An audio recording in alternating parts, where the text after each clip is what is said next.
Yeah. Hi. Welcome in, everybody. So nobody tell me what. Hello. I really need a new microphone because randomly my microphone will like slightly like it'll like short out or something, and then like I have to unhook it and then rehook it back up for it to work again. Which is easy enough. You just unplug cord from one side, plug it in. Did that fix it? No, do it with the other cord, the other side. Right? So, fairly easy to deal with. But it constantly happens, even if I haven't touched the microphone. And of course, when I'm on stream is when it decides to suddenly just not fit into the slot at all. So, that's nice. It's like, anyway, it's just like, ah, did this go in? Nope. Flip it around. Did it go in? No. Flip it around again. Are you sure it didn't fit in the right first time? No. Okay, it has to be this way then again. And then you flip it back around and you try to put that in. Still didn't work. I had to do that 6 times. Like, okay, well, like 3 on each side before it finally went in and then it was working. And I'm like, how? How did it not work the other times? Why was that not a first or second try thing? I just unplugged it. I never let go of the thing. How did it rotate so that it was facing the right way? I don't know. How? I don't know if I don't even know if I put it back in the same way. But it's working again. So anyway. Anyway, technology. Hello, welcome in, everybody. I am so sorry I missed yesterday. So Saturday and Sunday I kind of planned on probably missing, but yesterday I really didn't mean to. I genuinely like I sat down, tried to figure out what I was gonna do since I'm like I can't do Silent Hill. I have to do it for Sil. Sil wants to watch it, so I have to make sure I have to make sure it's on days she is able to watch. And I've talked to her about that a little bit actually. But you know, so yeah, but so we might be changing that, or at least being a little bit looser with it. But I was sitting and trying to figure out what I wanted to stream, and I didn't even like, for some reason I couldn't just be like, okay, Cell, today that means today's a good day to do like VR chat or a just chatting stream. No, instead my ADHD brain is like, let's figure it out. And let's download some games for the future too. And then pretty soon it's 8:30 and I'm like, uh-oh. I need to figure something out stat. And then it was 9 and then 9:30 as I tried to like really like hammer it down, and I'm like about like 9:30 I was like, okay, I guess we're not streaming today. Stella really needs to get back on ADHD medicine. Because boy, am I struggling to function sometimes. That was a weird place for my brain to mess that word up. Heard it can help. Yeah. Hope like I was on it before. It didn't do that much, but I did find it was at least a little bit easier. But I ran out of the ability to go get that. So, long story. But like I said, I need to go do some things to get on something like that again, probably. I fine. But yeah, I hope everyone has been well. Oh, and the Saturday Sunday is because Cell is well, it's because I had to wake up at 4 in the morning to go do 12-hour shifts at the day job. So Saturday, Sunday, I am working 12-hour shifts until this gig is over. So anyway, it'll we'll probably not have streams on those days. And if we do, it'll probably be Sunday. But anyway, so tomorrow I think we're going to be doing Silent Hill for sure. And Thursday we have our and on Thursday we have Sullivan Night episode 2 at with Pokey. So and I can't wait for that. That's gonna be really exciting. Make sure you guys go post all your questions if you have any for Pokey. Yeah, the first one went really well. So, but yeah, boy. As soon as we're done with these trial ones, though, like I was saying before, I am planning on turning it all into a podcast and having that. See if I can get that on Spotify, because I know somebody who put a similar show on Spotify. So I assume it can't be that hard. And yeah. Oh, but yeah. In other news, I have actually been like, I mean, this isn't really news, whatever. I've been really thinking about like picking up like I was looking into doing a kendo class, so Cell can be a samurai, and I think that would be, that would be a really fun way to add a little more physical activity into my life, because I found out about a kendo class not too far away from where I am, and they do kendo in Aido, and Aido is the sword duels as a sport. You know, when you watch like samurai movies or shows with that, and they do the quick draw and like slice stuff, hit stuff. That's Aido, and it's like a whole sport where you have to like hit things that are dropping, or first person to hit wins, and it's like they do it like video, like it's like a whole thing. It's really cool, and I found out about that, and I'm like, yo, I want to do this. I want to do it really bad. So yeah, I might be a samurai in the future, apparently. Just roving robot samurai.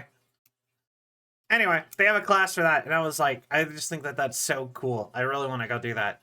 Love the sports of play fighting, but for adults.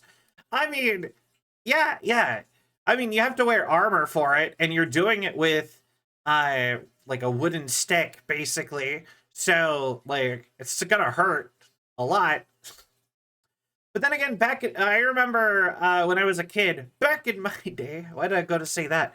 I remember when I was a kid, though, I used to, me and my friends we had some of our parentals make us swords, like, out of, like, 2x4s. And we did that so regularly. We had so many of them, and we literally would, like, actually, like, genuinely sword fight and, like, pretend stuff, or kind of pretend, but also, but we actually genuinely tried to sword fight a lot, like genuine sword fight, and very frequently you would hit each other with swords and it would hurt a lot, and then you'd be like, ah, and then just be like, I guess you're dead. If you're on the ground going, ah, then that means you lost, so haha. Or the scary one is when you I've had multiple instances where we were doing that and somebody broke like a sword over somebody else, or someone got hit like hard enough that they got upset and broke a sword, and that was always scary and not fun. Yeah, those good times. Lots of childhood, just friendly violence. Uh, it's like regular violence, but fun. I remember when I was a kid too. It was about 2 years ago. Uh, R.I.P. R.I.P. Matt's childhood. R.I.P. Wasn't big on sword fighting. Was more of a wrestling child with my friends. King of the Hill is my favorite game in winter. That's fair. I I went through a wrestling phase. There was a genuine there was a period where I had I had a trampoline for a while before it got set on fire. That is a long story. Um, but I had a trampoline before it got set on fire, and like me and a couple friends where it would treat it like a wrestling ring, and we literally would do the pro wrestling intros and do all the pro wrestling moves, even the dangerous ones. But since it was on a trampoline and we were children, it was pretty much fine, except for the couple times that it wasn't, and that was usually because somebody got launched off the trampoline. I kind of get why they started putting nets around the outside of those. You can only have children jump onto a second story roof from the ground and have it happen safely. That wasn't even me. That was actually one of my siblings' friends that happened to. But still, like they as a group were like jumping from the trampoline, getting as high as they could, and then landing on our roof. And then they would jump off the roof onto the trampoline, and it worked until somebody missed. So, fine. Good old fashioned childhood, whatever. At least 2 years ago when I was a kid, I was trampoline violence. Anything happening safely with kids is a miracle. Mischievous imps in the sky. Yeah, exactly. But yeah, so okay, so if you want, okay, so story for how my trampoline got set on fire and got ruined, and how I lost my trampoline. Just quickly, because it's not that interesting of a story. Dad Beyond got paid to burn this lot next to where we lived,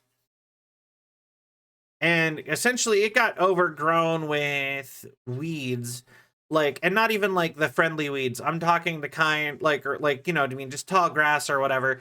It was almost entirely thorns and stuff, and he got paid, I don't even know how much, to burn it.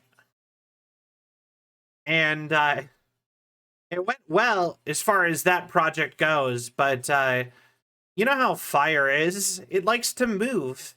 So he wasn't even supposed to necessarily burn it. He just got paid to clear it. And he is a very outdoorsy, let's go work kind of guy. So he decided to burn it, and I assume it's because he did have a propane flamethrower thing. I don't know why he had that. In hindsight, I only remember him using it 3 times ever. Once for that field, and another for burning some big pile of wood thing for something or another. I think it was a shed. Somebody's shed collapsed, and it was so rotten that they just ended up making it into taking all the metal out of it, making it into a bonfire, and then cleaning up all the ash from it. But anyway, one of the big hunks of plant matter lifted up from all the air from the flame from burning it, and landed on my trampoline, set the trampoline on fire, melted the entire center of it, and I just did not have a trampoline anymore. It was sad. I actually missed the trampoline. I used to love playing on that. Children's bodies are more durable. You'll never know how good of killers they can be. They're extremely agile. They don't hurt easily. I mean, yeah. I mean, that sounds about right. Most kids are kind of like that. They're built to be more like that, which makes sense, but also kind of doesn't. Because I'm like, why do you want the most durable point in your life to be the time when, like, you'd think you'd try to emphasize at least having it be a longer, right? Why do you get more fragile as you get older? Like, or at least why is the cutoff so early? Like, people live to be like 130 now.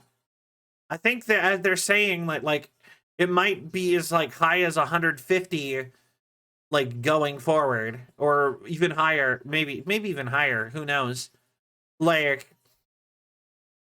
why do you start getting frail after like 25, like you gradually start like becoming more frail at like 25 on?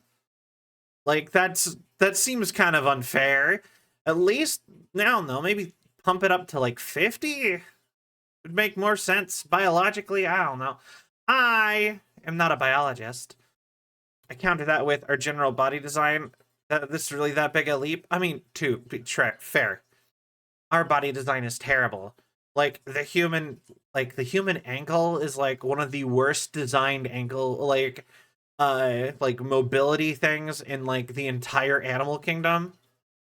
And like you can kind of tell that by the fact that action figures do not stand up by themselves. Oh my god, he's so goddamn Yo, thank you for the sub. Thank you so much, Bug. I really appreciate it.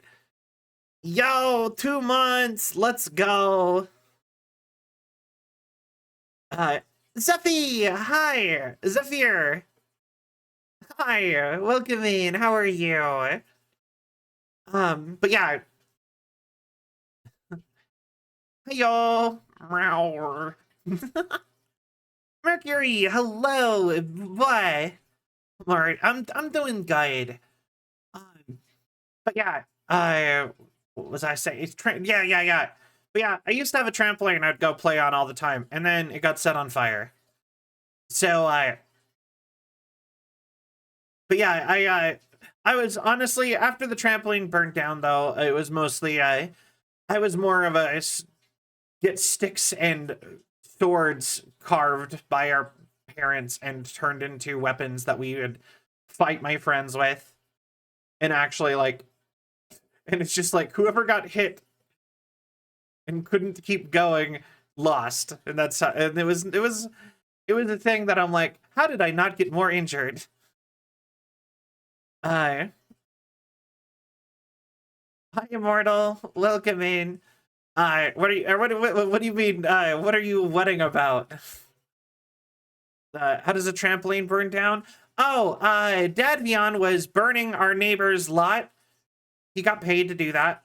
It was full of like noxious weeds, and he had like a private flamethrower type thing.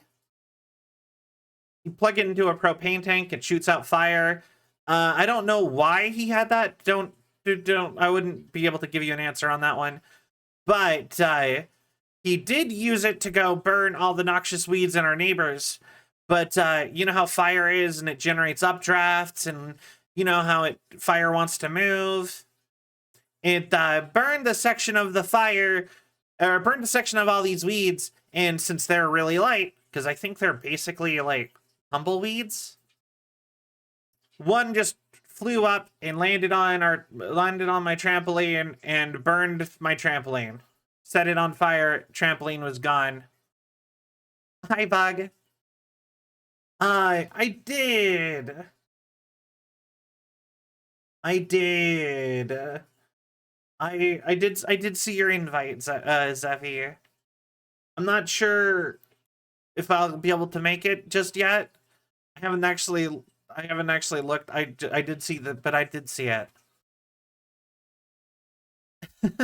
No, not the trampoline. Yeah, so that's how I lost my trampoline. And yeah, as any child who is a nerd would, like I said, I moved on to stick sword fighting with my friends. And yeah, it was a lot of hitting each other full force with sticks. and then getting hurt and being upset about it. As you do. You know, like, the childhood way. But, yeah. Yes, we are talking about sword fighting. I was talking a bit ago about how I found out that there is a Kendo class, but also an Aikido class, like at the same place. They do both. And how I kind of want to go sign up for that. Because I've been needing a good physical activity to do for like my own health kind of a thing. And I thought, hey, let's go become a samurai. Fun, I do HEMA HEMA sounds cool. I've looked into HEMA before. Like I've been interested in doing stuff like that because, like I said, I used to do it.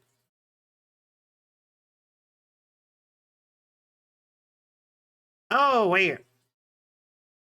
Okay, so I will say first and foremost that water splashing is 100% my fish tank. I currently have my fish tank and my studio in the same room. So, actually, if you're in the Discord, you can go see pictures of it if that is interesting to you. But, in fact, actually, I should take a new picture because my plants are actually growing. They were all dead when I took the first pictures, like they were dying and looked kind of bad. But we demand a fish cam.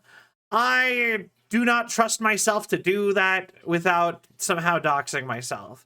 But I can take a picture where I can proof the picture and make sure it doesn't have anything incriminating. Incriminating as in people could know who I am. But yeah, I will happily take pictures of the fish tank again for you guys. But yeah, and part of that but the reason you can hear that sometimes is, like I said, just kind of where I ended up putting my studio. History says you are right not to. Yeah. Yeah. But, yeah, that guy that can determine where you are by sunlight and color of glass is gonna find... Nah, I'm scared of that guy. Like, legitimately, like, I kind of of the opinion that just because that guy exists, I'm like, okay, so we cannot... If I ever film anything IRL, it cannot be remotely close to where I live at all. My chat seems delirious tonight. It's because I'm so... no worries, X. But yeah, posting an IRL pic is always a risk. Yeah! Like I said, I prefer it a lot more in, like, if it's a picture. Because if it's a picture... I can go ahead and I can double check it that there's nothing that incriminates me specifically.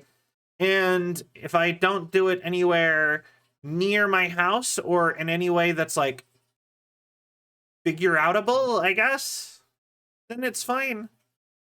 Like I said, if I take a picture of my fish tank and I make sure you can't see me in the reflection or anything and so on, then you just have a picture of a fish tank in an apartment. And an apartment with white walls, that's literally every other apartment in the entire world, I would assume. Oh, I'm so sorry, Axe. I hope you get feeling better. But yeah, so maybe that means that I didn't turn my noise gate back on properly. My noise gate's on. Well, anyway, I appreciate it, Zeffy. I will go ahead and I will look into potentially... I will go look into seeing if maybe I can, like, up my noise gate or something. I would be very worried to turn off my fish's filter for streams, but we'll see I'll see what I can do. I'm sure there's something I can do to get that, to maybe cut that out of the audio. I actually really appreciate you letting me know. But yeah, no, actually getting sick is the worst. I hate getting sick. Well, I mean, like, okay, So technically, yes and no. Actually, sometimes I like getting sick. It depends, because sometimes being sick is like a little vacation, depending on the severity. Because I kind of like the kind of whenever I get sick, I just don't to keep myself from having stomach problems as a part of being sick. I usually just stop eating and just drink water the entire time I'm sick. And I'll usually, like, if I get to take work off or school or whatever I'm doing at the time, and just sit at home and drink water all day and play some kind of video game that's super unintensive for my addled mind, or just marathon a show. I kind of like that. That's kind of nice. But yeah, it's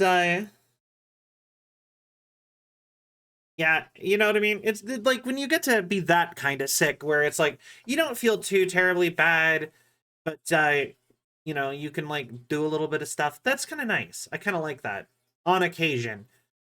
Like I think it's nice like once a year. And but anything but I hate if you're any I hate getting sick if it's remotely worse than that, like an intense cold or flu or whatever. Thank you for the care package. Honestly, like I hilariously enough look back at when I broke my leg and actually remember like really enjoying it, because I basically sat in bed all day playing playing Europa Universalis and watching both anime and just regular shows and cartoons. Like that's when I watched all of Gravity Falls. Broke my leg, watched all of marathon Gravity Falls and like 5 other shows. Managed to actually win a game of Europa Universalis. It was a good time. Gravity Falls was great. It was. I keep hearing like supposedly there's a rumor that it's going to be coming back in some way because of the book that they came out with. That website was so cool with the ARG, where people were trying to figure out all the commands to put into the computer from the book, and it was telling you like where all the characters were this long later and stuff like that. And it kind of hinted at a bunch of stuff. It was good. I really was interested in that. If you did something cool, you came back here after a free vacation. Yay! Even better version of that was getting suspended from school. Okay, actually, yeah. Ooh, okay. You know what? Yeah, I could see that actually. Like, I actually got suspended a couple times when I was a kid. I got suspended once in like second grade for fighting because somebody was being mean to one of my friends. Then he was like a seventh grader and I was in sixth grade. He's like a sixth or seventh grader and I was in like first or second grade, and I punched him in the nose and broke it because he was being mean to my friend. And then I got to school and they were like, "You don't get to punch people." But I'm like, "But they were bad guys." And they're like, "There's no such thing as bad guys." And I'm like, "They were being mean." And they're like, "We don't care. You punched the kid in the nose. You don't get to. You're gonna have to take a week off school." And I'm like, "Oh." And then I get back to school and no one cared. There's no such thing as bad falls. I mean, yeah. And then I the other times I got suspended were less fun because I actually okay. I'm gonna complain slightly about the American school system, but we're gonna keep this really brief because I don't want to make this like a whole thing conversation. But I'll just tell you the other times I got suspended. They were all for the same thing. So I hate the American school system's policy, especially in secondary education, cough, cough, college or university, whatever you want to call it, right? And Do you know what they do if you have bad grades? They make you stop going to school for a semester. And it's a suspension, a college suspension. So you're like, oh no, you're doing bad in college. Let go take 6 months off college. That'll put you straight.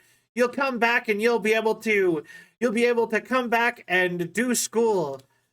And it's just like, I'm already like an adult. I went and got a job for, that semester and probably that summer, depending on the semester. And I came back and I was worse at school because I haven't been doing school. And then they're like, wow, why you didn't prove your grades? Guess you're getting suspended again. And that is why Sal does not have a college degree.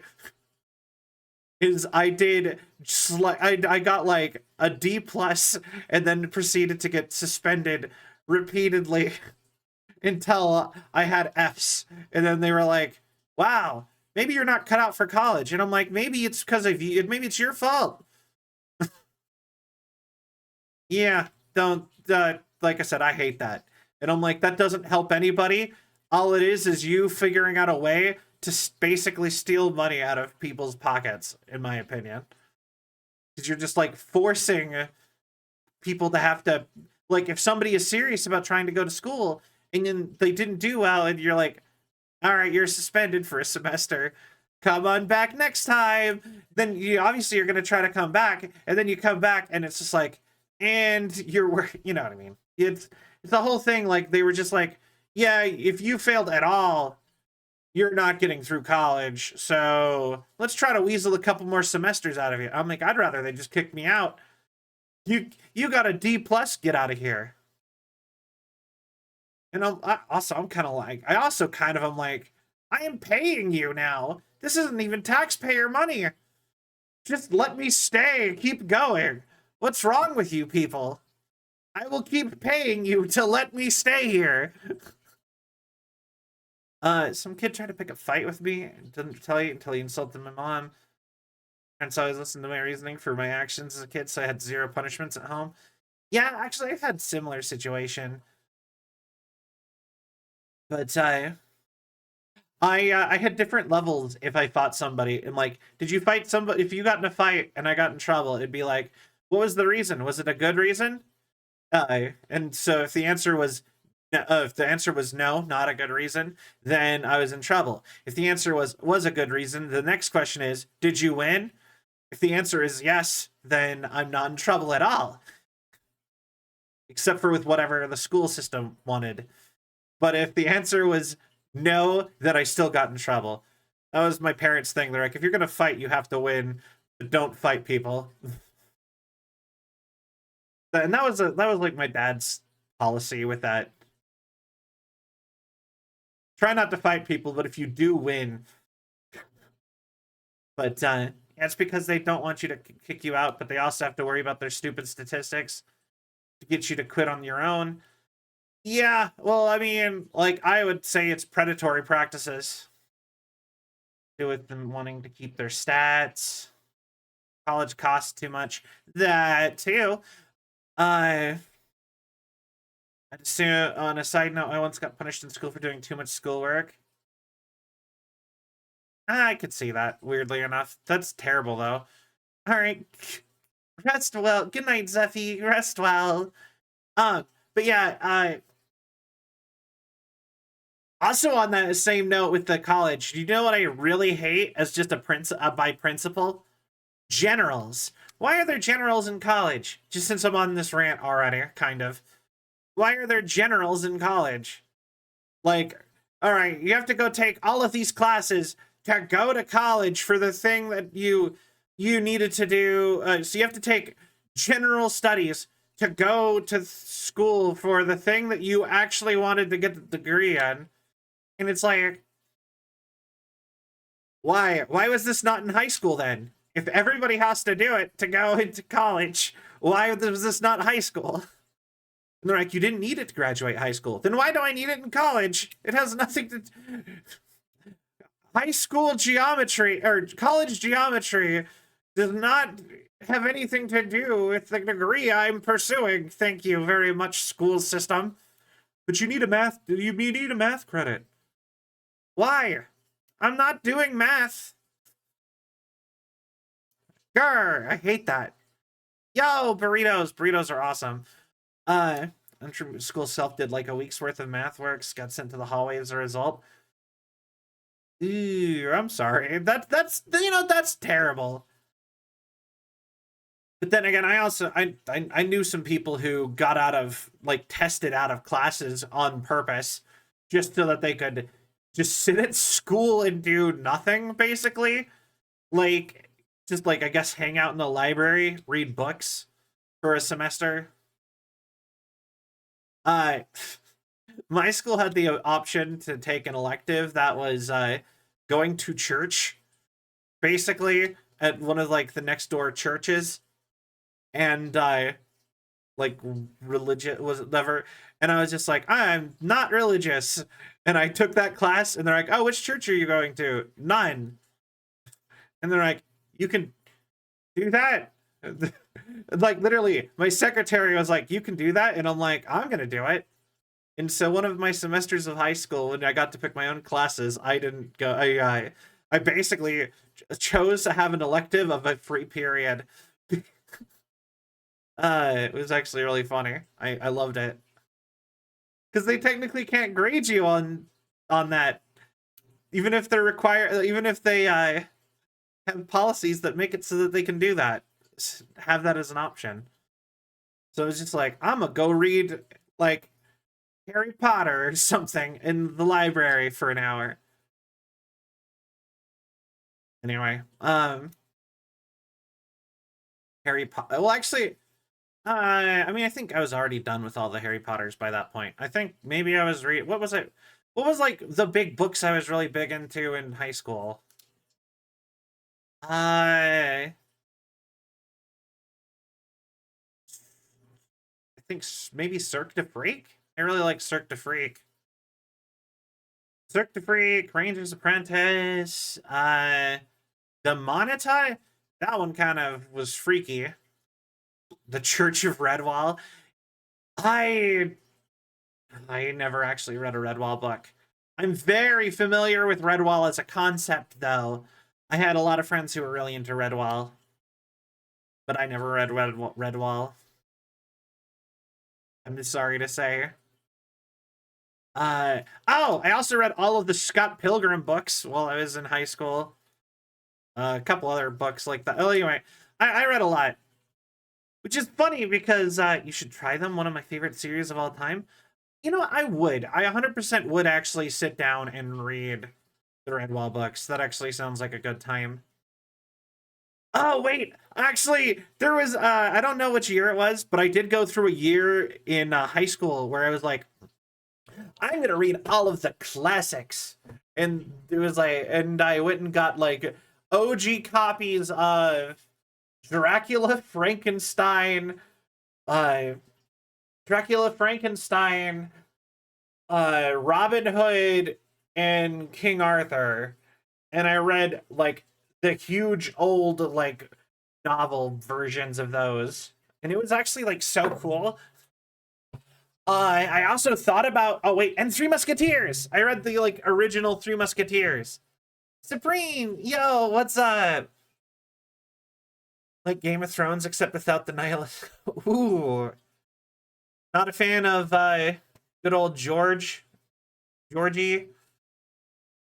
and that's fair. Honestly, I kind of struggled a little bit with Game of Thrones. I feel on one hand, I get the point of his, I kind of agree with some of his sentiments, that he says, if you hear it and talk about interviews, stuff if I wrote Lord of the Rings, Gandalf coming back to life removes all, gravity of, it's him talking about Lord of the Rings. When Gandalf came back to life after the first movie, it kind of killed, or the first book, sorry, it kind of killed the gravity and the weight of the fact that he died. And he's just like, if in the first one, He's just like, yeah, if I wrote it, he would have stayed dead and they would have had to deal with the consequences of that. And on one hand, I'm like, I agree with that as like a sentiment. I'm like, yeah, you probably like that makes sense. And but also like he is just so gung ho with like doesn't like I don't know. At least he's not bad like the way some things are kind of bad about it. Cause like I hate it in media when you introduce a character just to kill them off without making me care. I think the franchise that I think does death the best is weirdly enough One Piece. Whenever a character actually dies in One Piece, if you feel it. You spent like long periods of time getting to know and love a lot of these characters, and nobody dies. Sometimes comically, cough cough, Pell and Alabasta really probably should have died, realistically. But like it's sometimes comical when characters don't die from things, but when characters actually do die, it's like, oh, whoa. And you like feel it. You're with the characters actually like mourning this loss. And I'm like, I like that so much more than just never knowing if a character can live or die in any actual situation, because who knows what you know what I mean? He's a little bit better than that with some things, but there's still a little bit of that going on with George R.R. Although honestly, I only watched the first season of Game of Thrones. I'm just going off of mostly off of hearsay.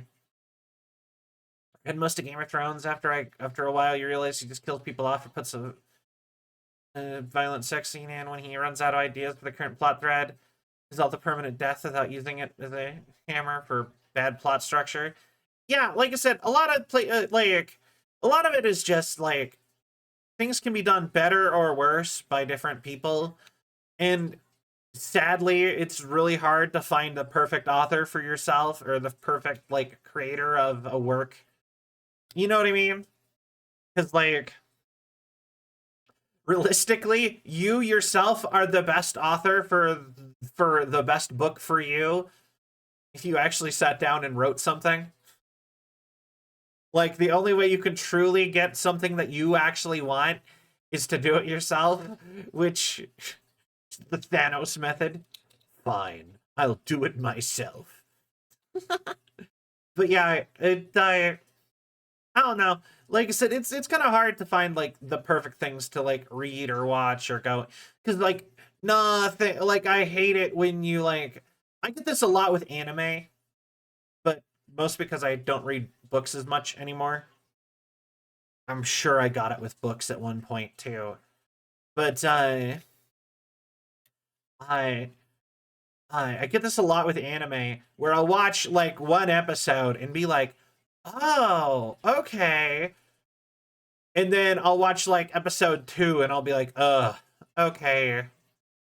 I guess we're ruining that amazing start you had and we're gonna go back to every other isekai or something. You know what I mean? Actually, isekais are the worst. I'm like a lot of the time I'm like, why was this an isekai? I watch a lot of the seasonal isekais, and now I'm always like, why was this even an isekai? You could have just had a fantasy world, and it would have been fine. Somehow adding the isekai element to it made this worse. I just read manga. That's fair. Thank you for the Hydrate X. I will do so. I mean, care package. Hydrate's part of that. I had my water bottle in my hand. Who needs their salary? I mean, fair. Fair. I mean, I know a lot of people probably go to the isekai section in the manga stores or whatever. It's just, man, you know what I mean? It's just like, man, if you're gonna do the same genre everybody else is doing of like the reborn in another world, you could at least like, you know, come up with like a new twist or some new, not use every single trope that existed.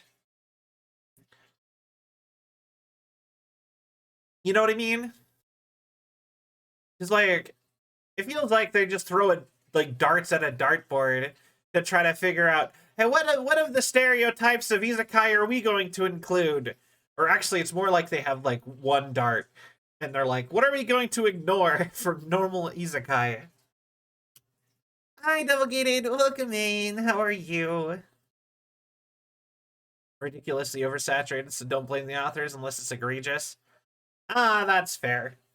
Like, yeah, like actually, I started watching the slime one. Sleepy, how are you? I'm doing good. I have been actually surprisingly well rested lately. After yesterday, or not yet. Well, yesterday or like after my little after the weekend on Monday, I slept 12 hours naturally, and then I actually woke up early this morning. So I kind of want to keep the waking up early going so that this weekend isn't as rough on me. So maybe I can stream after work. Wish fulfillment slop is still fun as long as you do it right. I agree. I The thing that I always think is interesting, and this is an interesting argument I always heard about isekai, is that like, why does no one ever seem to care about like their previous lives? And I'm like, I guess some of it's probably cultural, because like, I guess if you're in a culture where reincarnation is like a more relevant relevant prevalent thought, I think just being like, oh hey, you get to remember everything and you got reincarnated, I think, you know what I mean? I think that's a little bit, you're probably gonna instantly be a little bit more like, oh, I died and I'm reincarnated, isekai. That makes sense. But like, I guess from a lot of what I saw, a lot of people argue like, why does nobody ever try to like get in contact with their old world or whatever, or like teleport and use all like the high level magic to whatever to get home? Do they not care about their And I'm like, some of that kind of stuff is just sort of interesting as a premise to me. Because like, if you look at Western isekais, like they're almost entirely around the whole premise of I have to get back, I gotta get home, gotta get back to the past, Samurai Jack, you know. But like in like the typical regular like anime isekai, everyone's just like, oh, all right, fuck that life. Here we go, cool fantasy life. I think the only not caring about past life isekai I'll accept is when one moves to a higher tech level. I mean, I can accept like high end magic because like I've watched plenty of anime where they're like, and I've read plenty of fiction where they're like, okay, magic is developed to a point where you don't need tech. Magic is just as good. And everyone lives in a little like medieval style village, but they have like working toilets and magic, and like they can accomplish basically everything that the modern world does. And I'm like, okay, yeah, you know what? I don't need that. That seems like your life's just better. Like, you know what I mean? Oh, hey, you broke your arm? Magic. It's fixed. Need to do blah blah blah thing from the real world? You can do that if you're creative with magic. You know what I mean? That then I'm like, okay, I can see why you're fine. But sometimes everyone get like your life just gets measurably worse and you're just like, oh no, like I have to pee in an outhouse every day. And it's just like, well, sucks to be you, I guess. And then they're fine with it for some reason. And it's just like I'm sure you miss nicer things. Hot water inside. Maybe. I feel like that's a big one. Did you watch Misfit Demon King Academy? Reincarnation rather than isekai, but it's a perfect example of playing the joke so straight you can't tell if it's a joke. I have not, but that's one of those animes that I've seen everywhere. Like, I've seen its name pop up a lot. Isekai doesn't actually involve writing a protagonist. A lot of the time, they're meant to be like a blank slate character for you to put yourself in. I think that might be why I like some of like the isekai I like the most tend to be weirder. Some of the best isekai variants I've read are lit RPGs where it turns out the world was a simulation or a tutorial zone for the real universe. Interesting. I've not heard of that, but that sounds interesting. But yeah, like if I was to like pop up my anime list, in fact, I will just do that real quick. Even why not, right? Um, cough exclamation point MAL if you want to go look at my anime list. But yeah, no, if you look at like the isekai I tend to like, just since we're talking about it, I think the most normal isekai that doesn't have a twist on it that I enjoyed is Overlord. But like he is still like isekai'd as his character from the MMO, but like his guy from the MMO would be very obviously evil. So he's just like subconsciously made evil, and it's like there's like a whole like I'm not really a bad guy on paper, even though I don't actually care about anybody else, kind of a thing. And it's kind of interesting. I guess Dot Hack is also kind of normie, but that one's is Dot Hack sign even like is Dot Hack even technically an isekai? It's just people playing a video game. So I guess that's not one. I really liked Log Horizon. But Log Horizon actually they're trying to get back the whole time. Or so they're like all teaming up, and some people want to get back and other people just want to like live in the fantasy world, and I thought that was pretty realistic. And it's a lot of people. It's like a whole civilization's worth of people teleported into a video game. But if you skip over like the big ones, like those, like Overlord and Log Horizon, I also liked Reincarnated as a Vending Machine. I liked In Another World with my cooking or with my online shopping groceries. What is that called? Hold on, wait. What is that anime called? He's got a giant wolf friend. It's very slice of lifey, but I like it because he is such a unique character. But I like it in the Reincarnated as a Vending Machine, I think, because they're not blank slate characters. They're very specific types of people, because they're like the vending machine guy. He is a vending machine otaku who got transferred into the body of a vending machine. Like they kind of imply because he dies in the beginning of that by going off a cliff with a vending machine, and he's a vending machine otaku that he was like delivering as like a delivery guy, or maybe he was behind him in a car. I can't remember how it worked. But him and the vending machine die, and I think the implication is kind of that he got reincarnated into the vending machine that killed him because he's such a big fan of vending machines, and he died trying to figure out what kind of vending machine it was. Welcome to Taco Bell. So, welcome in, Raiders. I am Sol, Android variety VTuber. I play lots of games. I do lots of things. Today we're kind of just chilling, hanging out. How was your stream? What were you playing?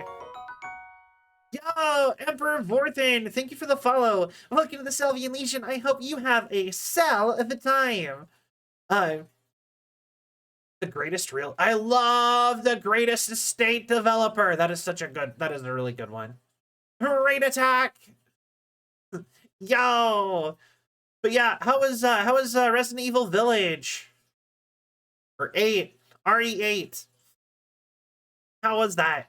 We were talking about isekai anime and how most of them don't really have characters. Heisenberg is amazing. Well, okay. I don't know who that is. Isn't that the no? That's isn't that the blimp that blew up? Was what I was gonna say, and I'm like, no, that's the Hindenburg. It's such a shame that one tragedy that killed a bunch of rich people prevented us ever from having prevented us from ever having like airships. Can you imagine if we could just like go take like a cruise to Europe on a blimp or something? That'd have been cool. Your funeral. Oh wait, the other Heisenberg is Walter White. Breaking Bad. Apparently, perhaps the blue ice or whatever causes zombies. Anyway, there's a bunch of other reasons airships don't last. I mean, okay, fair, but it still would be cool. Like, I feel like nobody does stuff just because it would be cool. We need to do more things just because it would be cool to have them, I say. I'm tired of things being lame. You know, let's build skyships. Let's go for impracticality. Make lava lamps made out of real lava. I don't know. Need more supervillains to do things for the aesthetic. Yeah! More IRL supervillains. But I want like I would want more like Megamind style supervillains, not like or Doctor Doom. Doctor Doom has style and he's a pretty decent dude, believe it or not. Need supervillains who aren't actually evil, just like the vibes. Yeah, you know what, like let's just give Doctor Doom the planet. Everything will look like a giant gothic castle in like Victorian England and we'll have like super sci-fi technology. It'll be great. Playing Path of Exile accounts. Yeah. Like I said, I want more cool things just for the fact that it would be cool. Like, I could really go on. Part of me wants to. Did you see that? What news? Actually, I heard really bad news in the realm of TikTok. Apparently, there's talks to maybe give TikTok's American thing partial ownership to X. I'm calling it X because it's a bad thing instead of Twitter. And I'm like, I cannot imagine a worse way to save TikTok than giving it to Twitter and Elon Musk. Ugh. And I'm like, I really hope that doesn't happen. Caught playing Diablo and PoE at a high level by... sounds about right. He was playing Fortnite with a bunch of people too, and people were like calling Elon Musk out. Like, why do you have a fake account that all it does is glaze you, dude? And he's just like, I don't know what you're talking about. I'm not Elon Musk. And just nobody just acted like nobody noticed, and he just caught like everyone's just like, dude, you're Elon Musk. Stop. It was funny. But yeah. But yeah, like I said, I really hope that they don't just give it to him, because I would hate that. He needs less stuff. I want him to in fact, I'd rather him give TikTok Twitter. I would rather it go the opposite direction. Get Elon Musk out of that stuff. I don't like it. Anyway, is there actually a real guy who glazes Elon so hard he copied his... Hi. Weird. Think that could fix it? I mean, be better than what's currently happening. But anyway, yeah, but yeah, that's news. Oh, also, they added Hatsune Miku to Fortnite, and I I think that is so cool. I hate that that is one of those things. Oh, and Mecha Godzilla is coming too. And I'm like, I hate that this kind of makes me want to go get back into Fortnite. Somehow the Cyberpunk stuff, when I was in the like height of my loving of Cyberpunk, did not get me to go back to Fortnite. Yet Hatsune Miku and Mecha Godzilla are like, oh, maybe I should. Then you can get jumped by Goku, Miku, Silverhand, and Mecha Godzilla. All of my favorite comfort characters are in... Oh no, all of my favorite characters. Anyway. All are shooting at me. Elon Musk has been confirmed to have... Yeah, it sounds about right, though. You know, he's a weirdo. Hatsune Miku! Is that you? Hatsune Miku! Oh my god, have you guys heard the... Hatsune Miku is going to beat you to death. Hatsune Miku is going to kill you. I take from you your... Hatsune Miku will take from you your final breath. Hatsune Miku is going to kill you. And it just like... the song is like just like a beat made out of punching sounds. And like... Yeah, it's somebody made it, but it's really funny. It makes me laugh every time. Ruby, thank you for the follow. Welcome to the Sylvian Legion. I hope you have a cell of a time. But yeah, I actually almost made like a TikTok video out of that, where it was just gonna be me getting beat up by Hatsune Miku. But I never actually made that. But I found that video forever ago and I loved it. Hatsune Miku is going to beat you to death. Hatsune Miku will take from you your final breath. And then if you find any of the videos, the top comment is always, "Thank you, Miku." The fact that that is always the top comment anywhere you find that song is so funny to me. Everyone's just like, thank you, Miku. Yeah, I probably deserve it.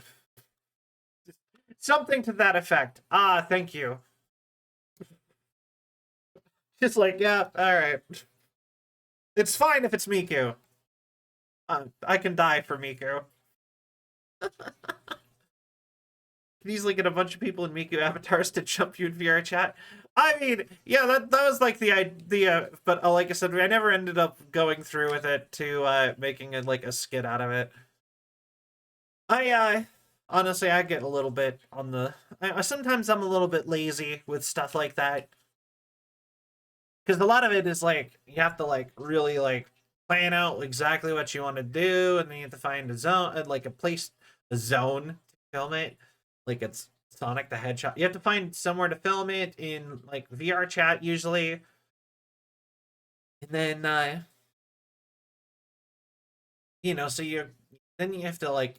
you need other people and you can't do it all yourself, then that adds more to it. And then you have to sit and take multiple takes, and it's like kind of an arduous process to sit and go through, despite it being like, it is fun. It's not like it's not fun, but you know what I mean? It's still kind of a process to do the whole like filming skits and whatever. So I kind of get lazy, and I'm like, that's usually what I end up doing.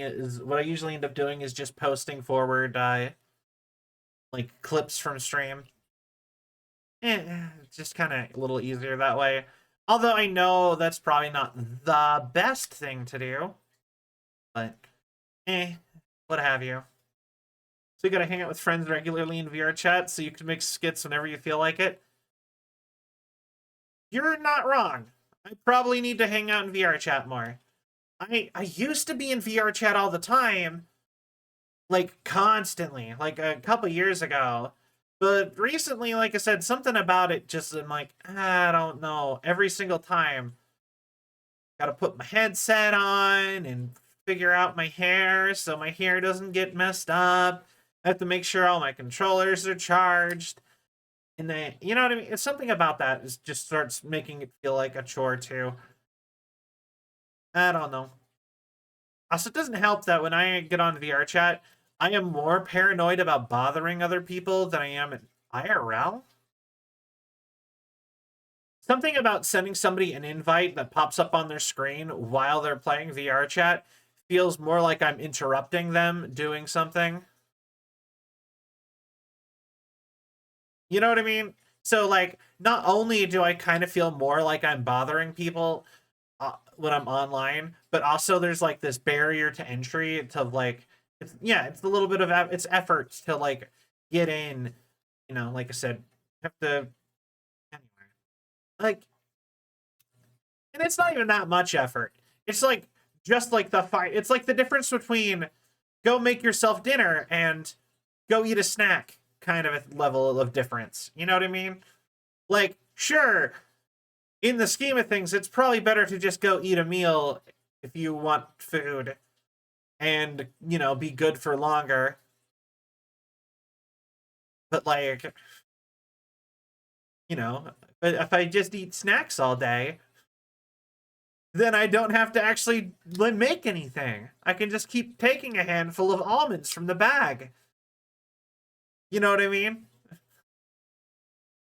That takes no energy or effort. And I have almonds. Big brain. Yeah, pretty much. But yeah, that was a good metaphor. I did a good one, that one. But yeah, so like I said, I keep wanting to. I probably should do more VR stuff.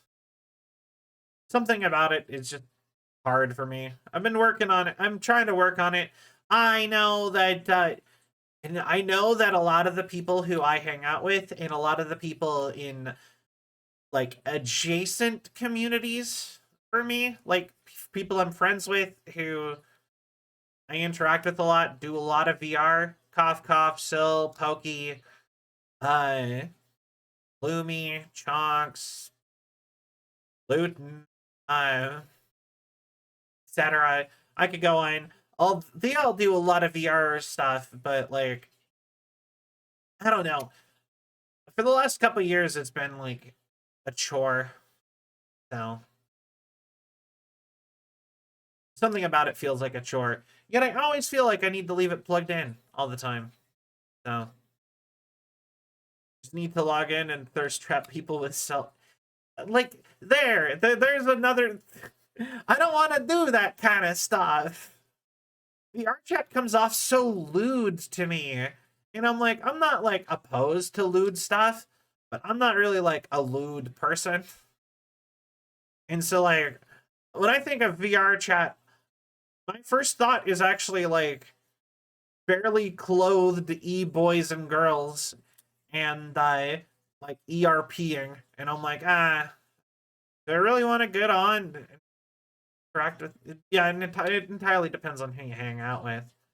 But like, you know what I mean? It's just the fact that that is such a huge it feels like that's a major portion of the people of like not the people, but just like the content on VR. I'm like, I don't know.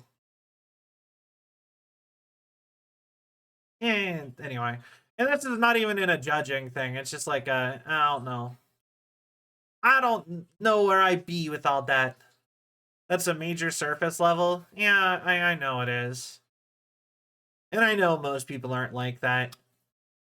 I just hung out with a lot of with people who were kind of like that for a while in VR, and I think it has messed my brain up a little bit on it. I just think of stuff like Ugandan Knuckles and Italian Lemon had a lot of laughs in there. When you give people a way to socialize with anybody they want and low risk, that's fair. You know, there was a time when I thought of VR chat, and instead of thinking of that kind of stuff, my brain instead would go to like Rubber Ross hanging out with Lalathon, or like Callus Row, or some of those other like cool VR projects that people do. Like there was a time when I used to think of VR with more of that kind of stuff, but like I don't know, like like I said, I spent when I actually got into VR, I guess I ended up just being around people who were into that. Even if I didn't like see that stuff or really participate or anything like that, they talked about it all the time, and it was just like, okay, you know what I mean?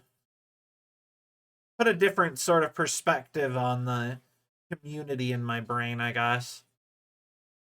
I don't know.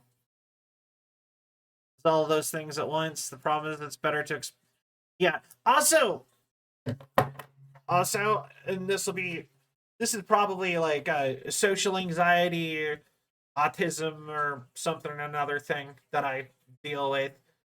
The idea of having to meet a lot of like the appeal being like instead of going and hanging out with your friends, being like, hey, let's go meet people that you don't know. And just like something about that is just like, you know what I mean? It's appealing like the way going to a bar isn't appealing to me. You know what I mean? I'd rather like I spend most of my whenever I was on VR all the time, I spent most of it by myself just looking at worlds people made in VR. Cuz like in like private worlds cuz I'm like if I hop in with other people then there's other people. And who knows what those other people are like. Ooh, people scary. You know what I mean? I don't know. Other people are ickier. Yeah, it's not even like yeah. Yeah, I need to work on that probably. Damn social anxiety. Didn't have that before. That's the like that's the big effect I got from long COVID.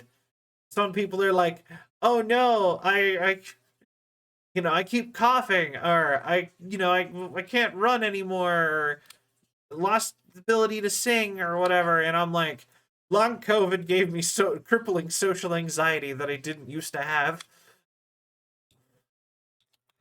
Also, you can use it to hang out with existing friends. Yeah. Yeah. That's fair. I don't know how you actually even find activities, if I'm being honest, though. Like, I guess, like, I assume it's, like, posted somewhere? How would I know which public world has the actual class I'm supposed to go to, and blah, blah, blah, blah, blah. I don't know. Fair. I need to probably just sit and, like, mull it over in my brain better. Try to get, less,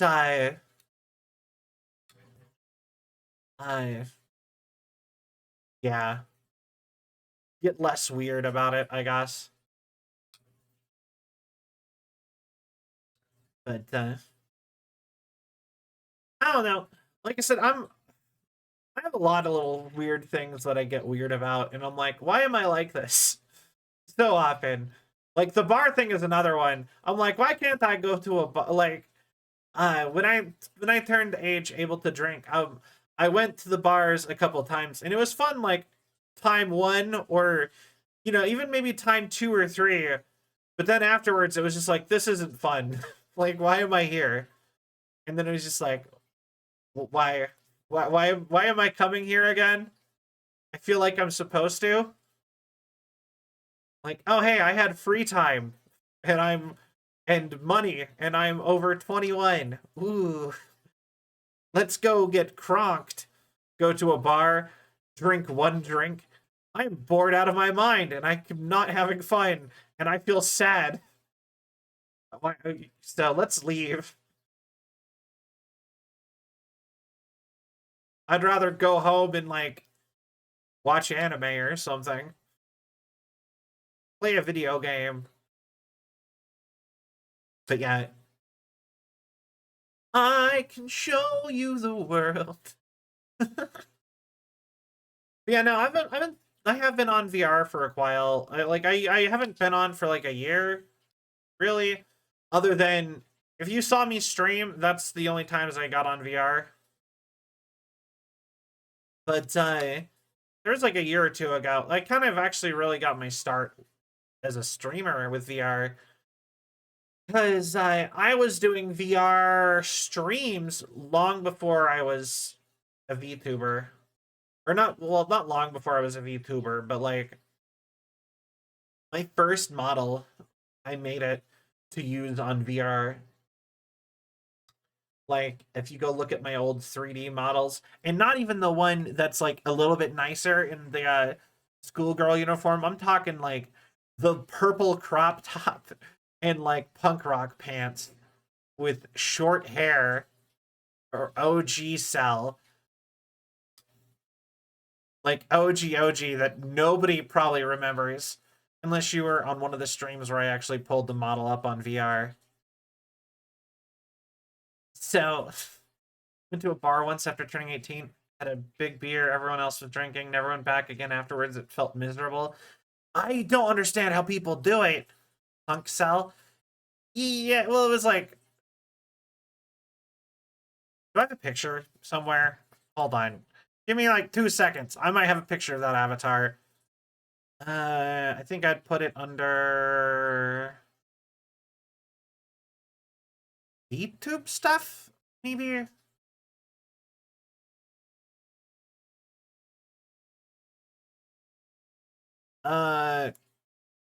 Open with photos. Is this it? You ready for this? Punk rock, or not punk rock Cell, OG Cell. In my OG outfit, this is the original model of Cell. I still had the eyes, even back then. But I wore... Yeah, and I'm not wearing flip-flops. Literally, my feet on that outfit are clipping through the top of my shoes. That is how bad of a job I did with this. But this is the original model, and I made this for VR chat. I plugged it into... Did it have a belly button? I think so. I think it had a belly button. I want to say it had a belly button. I made it with Vroid, which is a really simple, easy program that's free. That is basically a character creator from like an RPG, basically. And I modified some textures. I copied and pasted some things and symbols and stuff, and I actually hand wrote on the back with my art tablet that I broke, like the slogan on the back of the crop top. And I was trying to, I was trying to be cute. Actually, for those who like Dragon Ball, the start of my hair color and my hair in this was, it was actually supposed to be the same color as Bulma from Dragon Ball, as a anime reference, because of how much I liked I like Dragon Ball. Or, you know what I mean? So it was supposed to be like Bulma's hair color. So I even did the short hair because it was really confusing to figure out how to make my hair any longer than that. So basically it was kind of going for like a Bulma reference in general. Oh wait, whoops. But yeah, that's the OG model. Like I said, popped into Vroid, made a custom character. I actually have a ton of characters in Vroid. I still have all my old Vroids. Maybe not all of them, but I have the majority of the Vroids that I made. I actually made... At one point, I was trying to make a lore video. So I was trying to make a lore video, and for that, I actually made a good hunk of the Rainbow 48. I made like an additional 7 members on top of myself. So 7 out of 38 members of the superhero team I'm supposed to be a part of. And I've shown them before. Like, they are like rudimentary designs. Like, they would, if I had the money, I would give them at least that many official designs just for art purposes. But they're all like color coded. Actually, you know what? That might be a fun thing to show too while we're at it. All right, hold on. If you guys want to see those, I do have pictures ready to go. Paper theater. All right. Throw this one on up here. Haha. So that is Rainbow 38. They are all supposed to be like one or two things of deviation from each other. So they're all supposed to look very similar.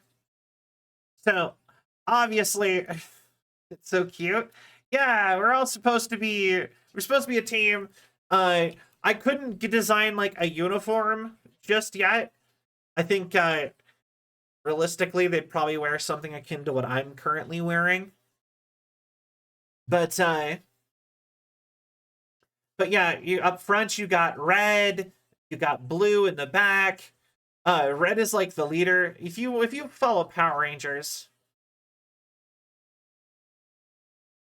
No, I'm actually here. Like, hold on. See my mouse? Okay, so this is me. Over here is Yellow, who is one of my, my big sister. Yeah, Red is always the leader. You got Green, who is like the quiet one. You got Beige. He is the youngest because, and honestly, they ran out of colors, right? If you get to Beige, you've gone too far with your color coding. But don't tell him I said that. Like, babe, you can't be like, his dominant personality trait is being boring. I feel bad for the guy. Can you imagine you're like having like somebody decide your personality and deciding, yeah, they'll be boring. I just feel bad. His life is forever ruined by that decision. But yeah, he's 38. I am 31. Then red is 1, blue is 2, yellow is 3, green is 4, pink is 5. Actually, pink and green are switched. Sorry, I had that backwards. And then here's Lavender, who is 30. But we're not going to go too far in depth on them. Wink. Wink.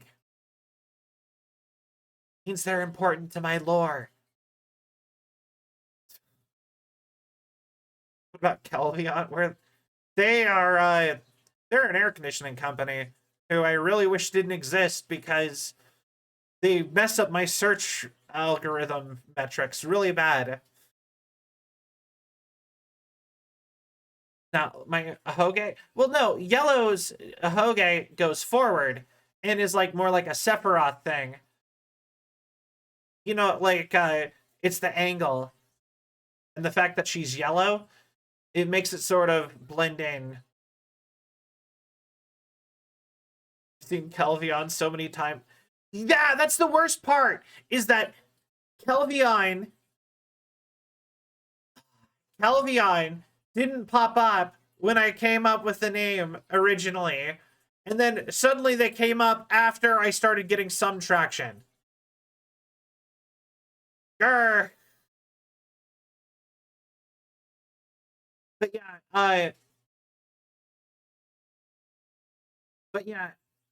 but yeah, this is you can tell that this asset was made for a lore video. I was gonna have it be like a little paper puppet theater thing. You can see all the popsicle sticks. You need to, you know what? I would do that if I had the money for it. But got Iron Mouse, your super crew. Think you showed us the stage? I've gotten rid of the stage at this point.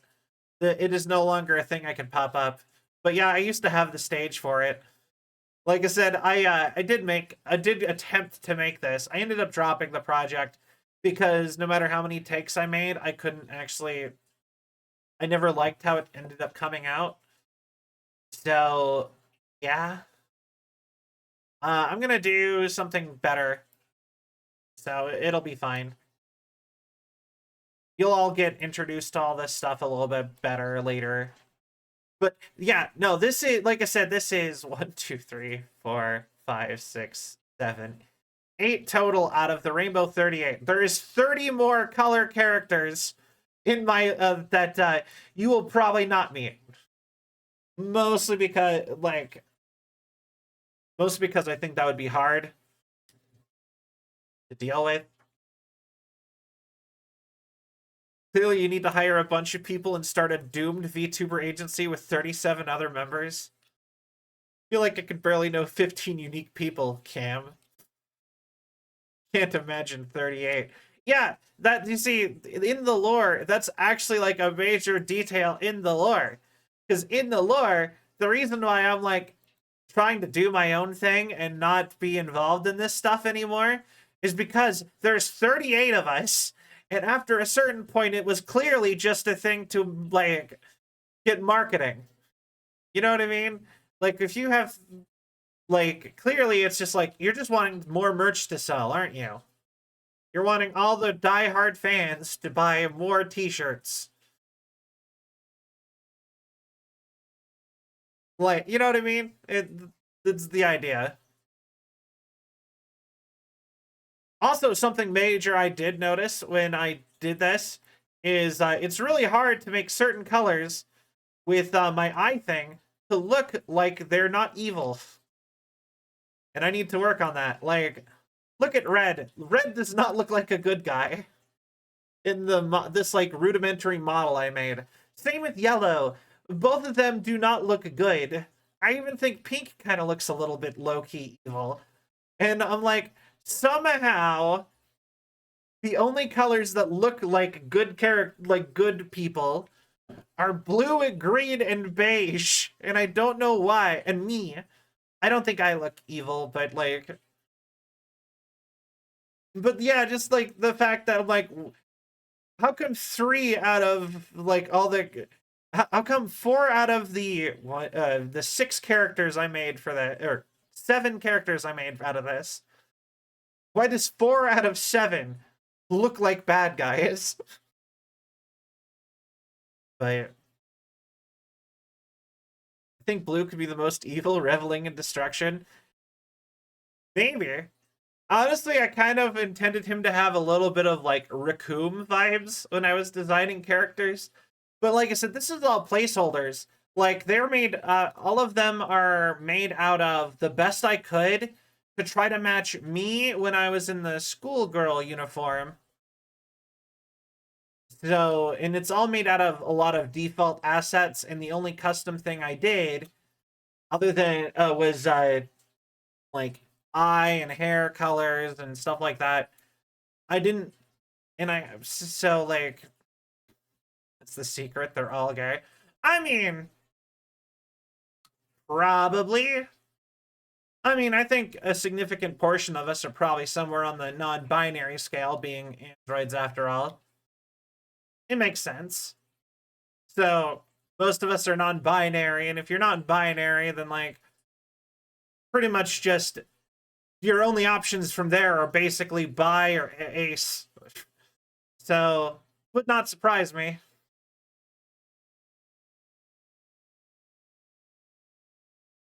But yeah, there is all of the other character designs I did for lore purposes. They have not really shown up much, and I have not really gotten as much use out of them as I would like, but there they are. Like I said, 1, 2, so red's 1, blue is 2, yellow is 3, then it is pink, then it is green, then it is then you jump all the way to 30 with lavender, then you go to me as teal, and then you jump all the way to 38 for beige. Transformers, robots into guys. But yeah, no, I cannot make that joke. Anyway, yeah, basically the idea is it's supposed to be kind of like equal part like K-pop group type of thing and equal part Power Rangers. So, yeah, we are a busy group. I swear there was a show that used to be about. Okay, fine. Autobots, pull out.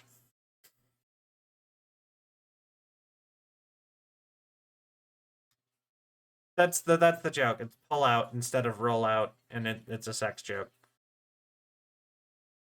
Anyway, another joke that would have gone into the annals of history. It locked into the fault of the mind that. Oh my god. Yep, you know it's funny because I felt the need to explain it immediately afterwards. Yep, good sign of a funny joke.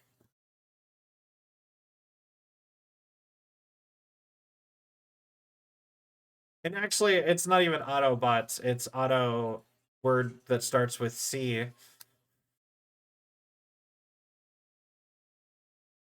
I know.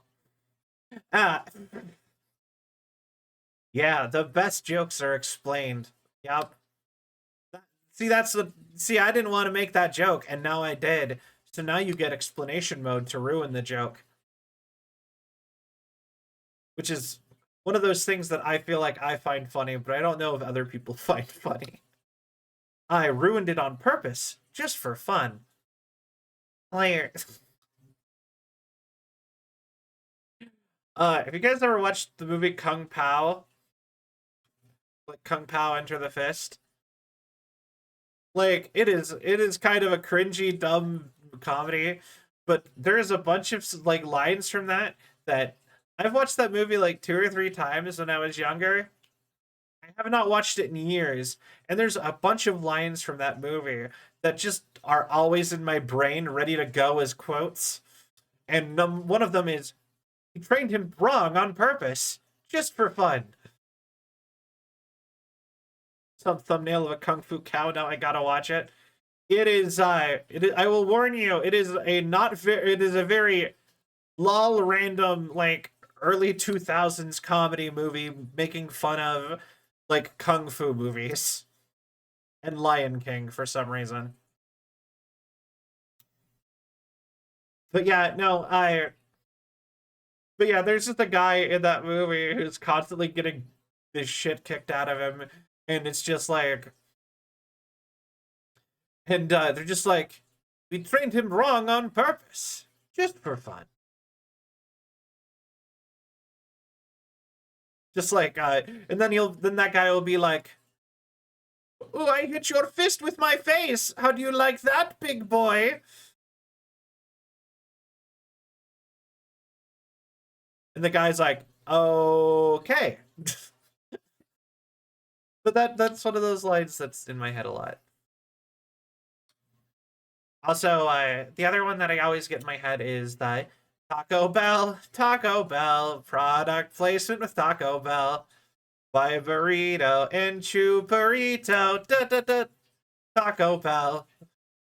And it's just like they're carrying somebody through the streets, and they just said that there's nothing to make it Taco Bell. It's just Taco Bell, Taco Bell. They had to pay for the movie somehow, so all the characters started singing a jingle for Taco Bell in the middle of this kung fu movie. I love it.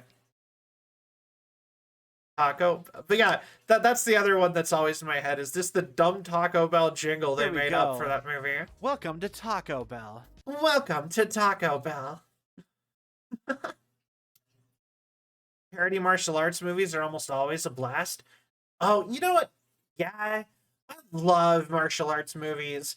I don't even remember the last time I watched one, but every time I watch one, I'm always like so happy I did. Actually, uh, you know what one of my favorite movies ever of all time, like I just it's not like good, but like if you love like it's like to me it's like the pinnacle of 80s movies because it is somewhat it's supposed to be like it's a parody but also like taken straight, if that makes sense. Like it's like kind of making fun of but black exploitation and kung fu movies at the same time, but it takes itself completely seriously and is not meant to be funny. It kind of pokes at the tropes of those, which is The Last Dragon. And I love that movie so much. It's from like the 80s. He's like the hold on. What is his special power? I can't remember. The Last Dragon. So yeah, the guy's name is Leroy Green, and he's a young martial artist living in New York City. Trains tirelessly to attain the same level of mastery as the great Bruce Lee. What is the name of his power? But the bad guy is the best because his name is Sho'nuff, and he comes in and he's like, it's just like it's Sho'nuff and a and he has like a whole like rap thing he does with like his henchmen at one part, and it's just like he's like the best character from a movie ever. I just like he's so funny. The glow. If you were truly good at martial arts, you would have the glow. The glow? And he has to go on this big quest to gain the glow that only a truly legendary martial artist could have. And like I said, it's a parody and it's kind of goofy and funny, but it's like almost it's basically a serious movie, and only some things will make you think that it's a parody. Like his master is some dumb guy. Master some dumb guy. I don't know. Sho'nuff is funny and hilarious, but the thing is like I said, none of it is ever like a comedy. Some dumb guy. Yeah. And like that's the thing that I love is it's like it's hilarious, but it takes itself completely seriously, and it's like it doesn't like get goofy. Like like if that makes sense. Like I don't know how to describe it. I love that movie a lot. I have been trying to get Dijon to who is another one of the Rainbow 38 cough cough OC of Cell's younger sibling. Anyway, I've been trying to get Dijon to watch it for years, and he just refuses, and I am so upset. Leslie Nielsen proved that playing comedy completely straight is objectively the greatest. Who's Leslie Nielsen? Wait. I have a feeling I'm going to immediately know who this is if I just search it. Leslie Nielsen. Oh, him! Yeah! Yeah. So, yeah, anyways, Last Dragon, like, yeah. So, Last Dragon is somehow both a parody and a completely serious, like, kung fu movie at the same time, and I love it. Like, I think the part that makes it like so amazing is it's only a parody if it's not a parody if you don't pay attention. It's a serious kung fu movie if you don't pay attention, and then it's hilarious if you pay attention. That makes sense. Hi Spike, welcome in. How are you?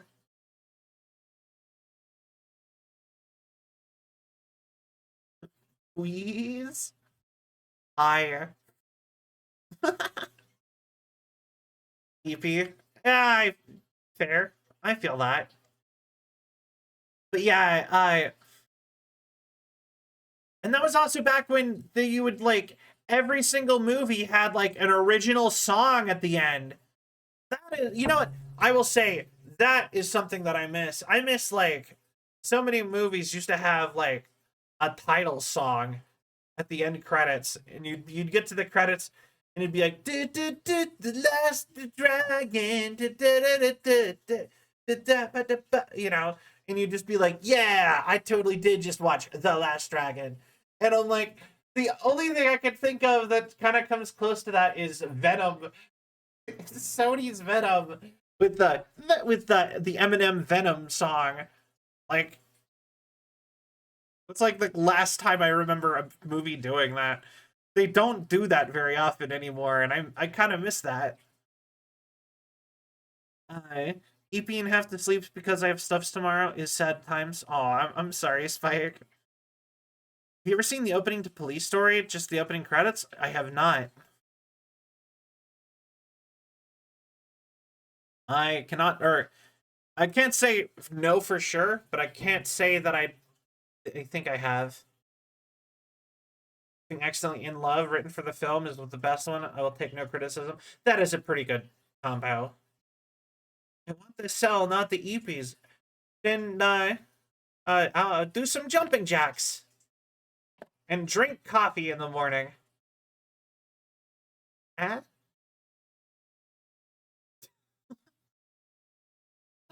Pull up the Police Story opening on YouTube. Okay. The Last Dragon. Police Story. Opening. Police Story opening scene. Classic TV theme Police Story by Goldsmith?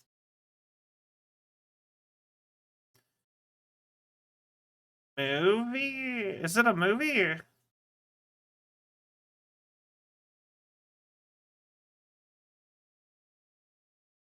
I'm just gonna assume it's this top one. Okay. I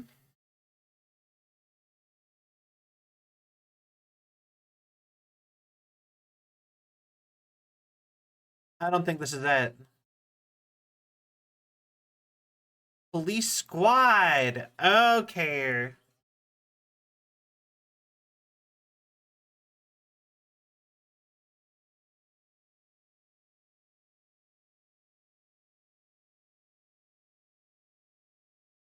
Oh, I've heard this. I've never watched this show, but I've heard this song. But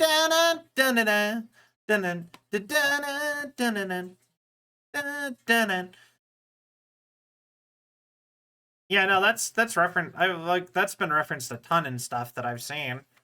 I've never actually watched it, but I've seen it referenced. But yeah, I that's interesting. But but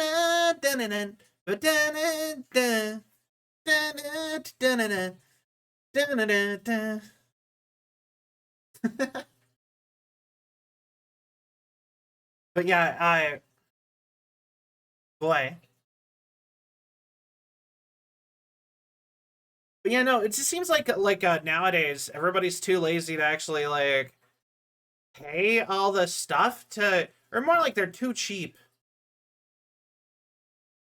to like pay all the stuff to get like custom things for stuff like movies anymore. Like honestly, I kind of debate whether or not I don't think that they actually want to make movies anymore. I think they just want to farm money. Which I'm like, money shouldn't be the primary goal in any sort of creative industry, I think. Like, I think the goal should always be to make profit, obviously, because you need to have money to make your next movie and for it to actually, like, be a profitable industry. But, like, you don't need to be making 10 times your budget, and you don't need to be spending so much money on every single movie. Like, I miss having a ton of movies coming out all the time. I really feel like only, like, 5 movies come out in a year anymore. Sounds like something that would go perfectly in a Pink Panther skit. Oh, probably. It's very in line with that sort of thing.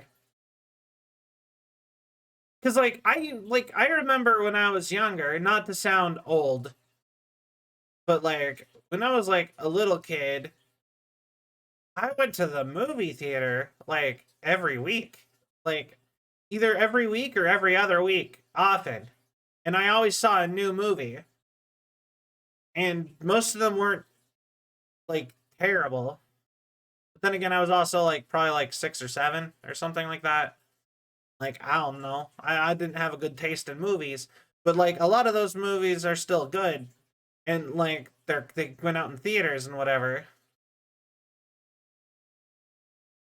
You know, fair enough. And I'm just like, man, I feel like we used to have more movies. What happened to like the cheap movies? Like that's more what I want. Bring back all the like whatever movies. I feel like we don't have those. We only have like the big blockbusters anymore. And those they've clearly forgot how to write them. Cough cough the last couple Marvel movies. Despite being a big Marvel fan. Grrr. They've completely lost my business going forward for the simple fact that they were like, yeah, don't read the books. You don't need to. We're gonna make it up. And I'm like, I will fight you, Disney executive who thought that was a good idea. You deserve to be fired. And tarred and feathered and paraded around Los Angeles as the joke that you are. We get a good single player or co-op Marvel game at some point. Marvel Rivals has been incredible. I mean, it looks really fun. Like, I agree. We do have we have a bunch of upcoming solo Marvel games coming out, actually. So we have a World War II Captain America game. We have a Venom spin-off of Insomniac Spider-Man and Insomniac's Wolverine. We've got... Wait, what else do we have? Hold on. Upcoming Marvel games.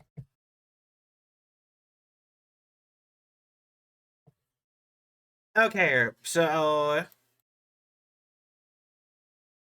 We've got... Yeah, so we got the World War II Marvel game. We've got an Iron Man game from the people behind the Dead Space remake. We have Insomniac's Wolverine. We've got a Black Panther game. And we have a Blade game. And we also have the Venom spin-off of Insomniac Spider-Man. So, there's quite a few Marvel games coming up. Most of those are going to be single player, so you have something to look forward to, huh? If anyone can get the feel of an advanced metal armorite, it's the Dead Space guys. Yeah, you know what I mean? Fair. Actually, like, just taking the space state section from Dead Space, I think that's a solid base to go off of for Iron Man. Like, the space movement in Dead Space is very similar to how Iron Man flies, so... So yeah, I think that'll be it. I think it'll be good. I'm honestly not the biggest fan of Marvel Rivals, but I'm not the biggest fan of that kind of game. Wish Anthem did well, because fantasy is exactly what I was looking for in an Iron Man game. Because the fantasy is exactly what yeah, I could see that.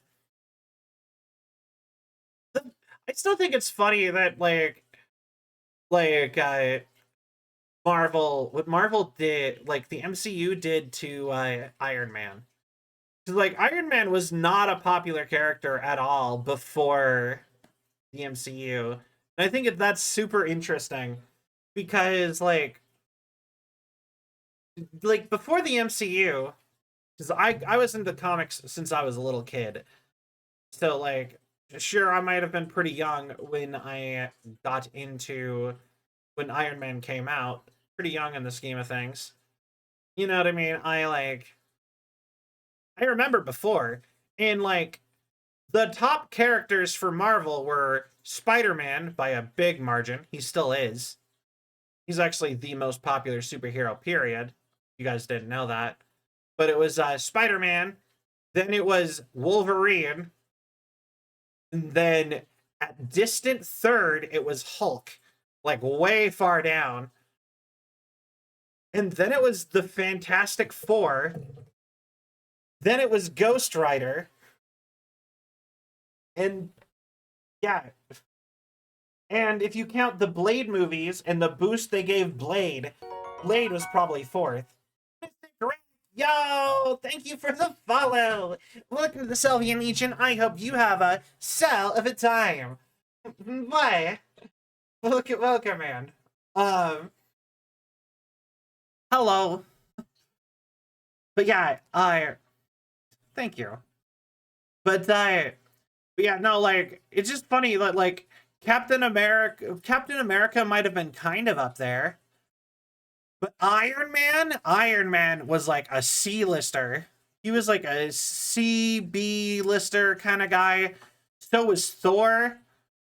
Thor was like a C or like a low B, upper C tier character. And the whole point of the Avengers was to take their least performing like superheroes at the time, put them together in one team so they could stop writing all the individual books and to see if together they had enough power to match Spider-Man or the X-Men. Like, or the Fantastic Four. Like, for real. That's where the Avengers actually got made. And, like, nobody cared. And now somehow Iron Man's, like, the big one. And that's, like, doesn't make any sense to my brain. Still, kind of. It's kind of funny to me. They probably never thought they'd be where they are now. Oh, most definitely not. In fact, Stan Lee created Iron Man to be completely unlikable.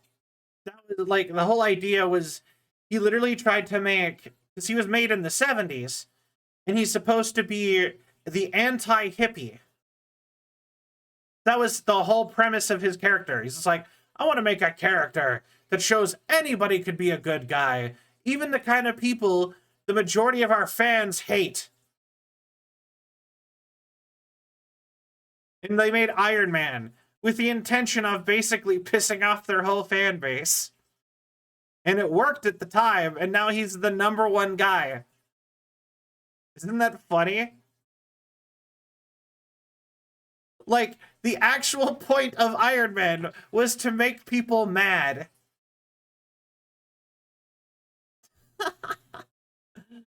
And now he's probably the second most popular Marvel character. But yeah. Well, you know what? No, actually, I think X-Men has the X-Men might have a chance at being #2 still. Like probably Wolverine specifically, but I think the X-Men generally are probably more popular than Iron Man still.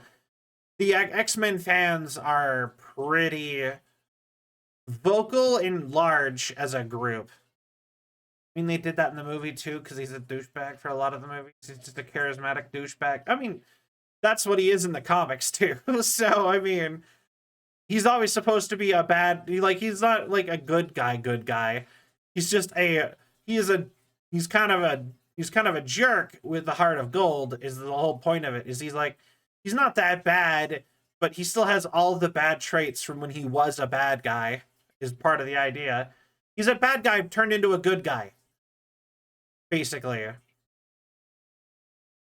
Having him being having the redemption arc is what did it. You know what? True. And then they were afraid to do that kind of stuff afterwards.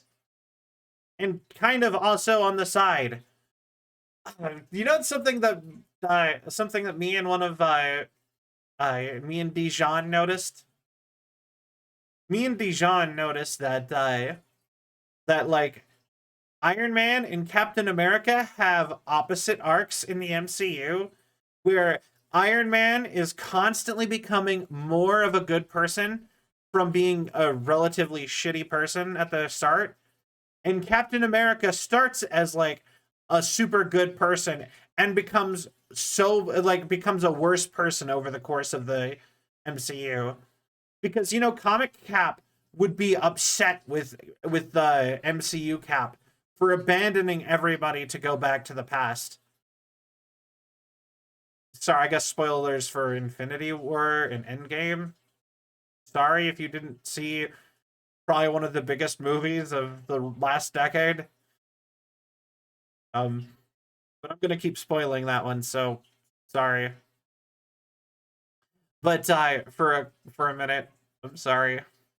But yeah, so but yeah, Captain America in the comics, he specifically never tries to go back to the past because he knows the past works out, and he is not selfish enough that he would, for his own happiness, abandon the present that seems to need him. That's a major part of his character. And he does that in the comic, or in the MCU. He just like, oh yeah, I want to go back and be with Peggy. Screw you guys in the future. Haha. And then, like, the implication is he always went into the past with Peggy, which means he just went back and did nothing about anything. He got to know the future, and he's like a super soldier, and the implication of him going back to the past is that he's just like, yeah, I'm just gonna let, like, the Vietnam War and 9/11 and all these other terrible things just happen, or whatever, you know what I mean? It's just like, you did nothing, Steve? Like, you took down Hydra in, like, 2015. What do you mean you didn't go and fight Hydra in the 40s? Like, you were good? Yeah, I'm good. I'm just gonna be quiet house husband with Peggy. What happened to all your I gotta serve my country and be a good man bravado from the first movie? I was unhappy doing that. Fucking, like, comic book Steve Rogers would beat him up for being such a terrible person. Comic book Steve Rogers would be like, so son, you went back to the past. That's correct, me from an alternate reality. Did you stop Hydra? No, I figured I'd stop him in the future, so it's fine. Bitch slap. Just like, no, you don't get to do that. Look, I'm not one to begrudge a hero a retirement. I'm not saying it couldn't have worked. I'm saying, like, if they wanted to write out, like, Chris Evans, Steve Rogers, they should do it in a way that wouldn't, like, at very least make him, like, a disappointment to the character. Like, actively go against a major thing of his character in the comics. Like, you know, you could have wrote something else. Like I said, if you wanted to retire, yeah. Anyway. Also, how weird is it gonna be when he, like, he made out with Peggy's, like, niece? Right? How weird is it gonna be when, like, he's married to Peggy and it's just like, my sister just had a baby! Steve just... Don't think about that. Like, that's weird now. There's weird stuff there, and I don't like it. Why did you write that, Marvel? God.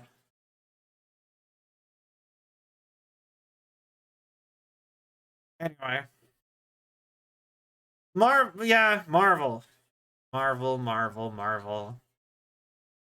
Actually, I had to stop reading the comics too because the comics aren't very fun to read.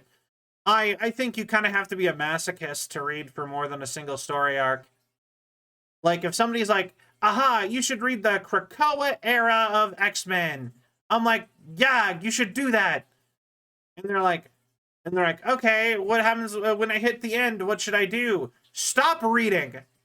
Find a different storyline to read. Why? Doesn't it keep going? Don't comics have ongoing storylines? Yeah, but ignore that. Well, why should I ignore that? Because you read the in-betweens of major story arcs, you get to just watch all of your favorite characters' lives fall apart because they have to reset them back to status quo before they get another big story arc. Duh. So if you want to watch Spider-Man lose his girlfriend, his wife, his marriage, his job, his relationships with all of his friends repeatedly over and over and over again, and just see how truly terrible that poor man's life is, read the comics. He doesn't get to have a happy ending whatsoever. He doesn't even get to have a happy weekend. Good night, X. Forgot they still make comics. I mean, a lot of people do. I have a lot of things with the comic industry. Like, they're just not doing it right. They do it so confusing to me. Like, why are, like, Marvel comics not in every single grocery store next to the magazines? Why don't they release all of the comics as a magazine? What, like, you know what? Even if it's, like, not all the comics, but, like, why don't they release a compilation book of, like, say, the House of X, the House of Spiders, the House of... Because they, internally, they actually call it that. So that's how they move the properties around, right? So with when it comes to the properties, when they, like, stuff like borrowing it out to, like, a video game company, you can either rent all of Marvel, you can pay to get the license for all of Marvel, or you could pay for just, like, the House of Spider, which is Spider-Man, all of his villains, Venom, any character who is, like, heavily attached to Spider-Man. X-Men, you get every single mutant, except for Scarlet Witch and Quicksilver, who are kind of both mutants and not mutants. And like I said, why don't they release it all as a magazine? Like, you can even do it this way, where it's like, it's the House of X magazine, or the Book of X, issue whatever, and it's every single X-Men, like, House of X book. So that's like your X-Men, your X-Men Blue, your X-Men Gold, because there's always, like, 2 teams of X-Men. That's your Wolverine standalone book. That's whoever else got a standalone book at the current moment. You have, like, 5 comic books as a magazine. You have it all together. That's for sale at the grocery store. You pay like $8. You pay like $8 to $15 for it. People would love that. You giving people characters who are related. You're going to be introducing people to more characters. It's great. Then you have Avengers, and you could throw Iron Man, Thor, Captain America solo books, just to have it be like the current roster of the Avengers are included in the Book of Avengers. You can even have, like, Spider-Man or something rolling in there if he's the current Avenger or something. Then you have Spider, and you have Miles Morales, Peter Parker. If there's like a 2099 book, or Spider-Gwen, or whatever, Silk, they can all be included in that. Venom, also, so on and so forth. You just put 4 or 5 books together in, like, a magazine. Instead, they're like $4.99 per book, and you can only get them at specialty comic book stores. And it's just like, I appreciate comic book stores as a place, but, like, also I'm like, how is that good for business for your comic books? That you only can get them at specialty stores. That doesn't make sense. Sell them at, like, groceries. If you, like I said, if you include them in I think that would be, like, something like that would save those comics if you're talking physical sales. if you wanted to keep selling the physical books, that, but then I think they've already missed the boat on being able to do that. So instead, it's like, I guess you should probably make them all digital and have like an app that gives you all the up-to-date books, I guess. And I think they probably do have that.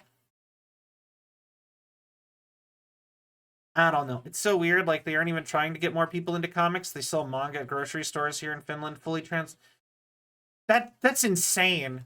Like, okay, do you know the only comics I've ever seen at grocery stores in America? And like I said, and I'm just talking like grocery stores, and a lot of grocery stores still have magazine aisles. That's crazy to me too, actually. Like, why do you still have magazine aisles?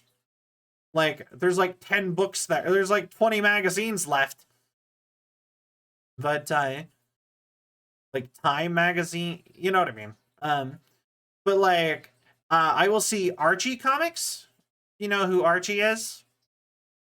So I'll always see little Archie books on in the grocery store, and I will see Sonic the Hedgehog by IDW Comics. It used to see the Archie comics by Sonic the Hedgehog, but now it's obviously they've moved on to IDW instead of working with Archie. And just something about Archie comics is they're always there. They're the only comics I ever see at the grocery store. And I just find that so odd. I feel like you should be able to find, I don't know.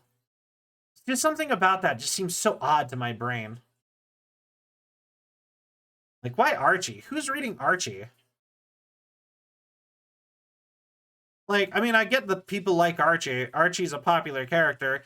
They made Riverdale. Like, people liked Riverdale. But, like, Riverdale is very different than Archie. Like, who's reading the Archie comics at the grocery store? Those are the only comics I ever see there. Throw, like, Spider-Man or something in there. People would buy that. So many kids would look at that next to the cash register and be like, I want that, Mom. And then Mom would be like, okay, here you go. Actually, you know what? No, I think the magazine thing for Marvel still makes sense. Combine a couple of their books together, make it a magazine, and sell like House of X, House of Spy. Marvel, pay me. I know you didn't want to hire me before. Hire me. I will save your business, your comic industry. Why? Mostly by telling you to stop doing things. And to start doing a couple other things, but man, I do not understand how they do comics anymore. But yeah, no, I did a challenge when I was trying to get more into comics from where I was, because I was always a huge fan of comics my whole life, or like Marvel specifically. Never got into DC as much. But I always wanted, so I took a challenge a couple years ago to read every single comic by Marvel for a year. And I was keeping track of which ones I dropped, because I wasn't going to keep up. When I started, I'm like, I'm not going to keep up with every single book. That's a lot of books. They put out like 10 books every other week. 10 to 15 books every other week.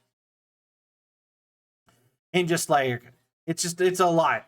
And a lot of the characters I just don't care about at all. But I was like, I will read at least one book of every character, every single like run that comes out. So, you know, I start reading it and I'm like, okay, gonna drop Captain Marvel because I don't like her, gonna drop blah blah blah blah blah blah after like one reading. But eventually I got through most of the year reading specifically all of the X-Men books, all of Spider-Man, all of Moon Knight, all of Hercules, and like 2 other characters. And then suddenly they were like, and we are done with your storylines to do an event. And after the event, everyone changes writers. And you're just like, what is going to happen to my storyline? It's abandoned because it didn't sell well. And the event, and they'll just like interrupt your story with something else. And then you'll be like, what? And then this happens all the time. And they'll interrupt your story, and then they'll be like, and when that story is over, we're not getting back to the story you were in. That changes everything. Now we have to deal with the aftermath of this event. And we'll have an event every 4 months. When we only have every 4 to 6 months. And we only release a comic every other week. So you're just like, oh, okay.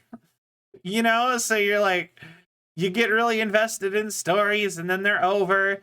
And actually, one of my favorite tie-ins for that was I read Wolverine, and because Wolverine's always been one of my favorites. And I was reading Wolverine, and Wolverine literally had the people from the event show up, and it was like S.H.I.E.L.D. and a couple other people. And they're like, Wolverine, we need you to come and be on our side for this big hero versus hero event. And Wolverine was just like, fuck off. And just left. And that was his entire participation in the event. And I'm like, yeah, Wolverine, I wish everyone else had the balls you did to just tell these people to just not to leave them alone. That's Wolverine, all right. Yeah, like, everyone else is like, fine, I guess I'll drop everything to be involved in this major plot. And Wolverine was just like, you showed up and interrupted my book, bub. Get out. And they're like, okay, sorry, Wolverine. And I just, like, love it, because he's the only one who did that. Everyone else, even characters who should have been like, I don't have time to deal with this, or were really busy with something else, or like, Thor was off-world, and he got dragged into that event. But Wolverine is just like, you showed up and you interrupted my big plot line. Leave. Get out. They just left, and they were done. And I'm like, yep. The only one with the balls to tell the plot no. The world plot no.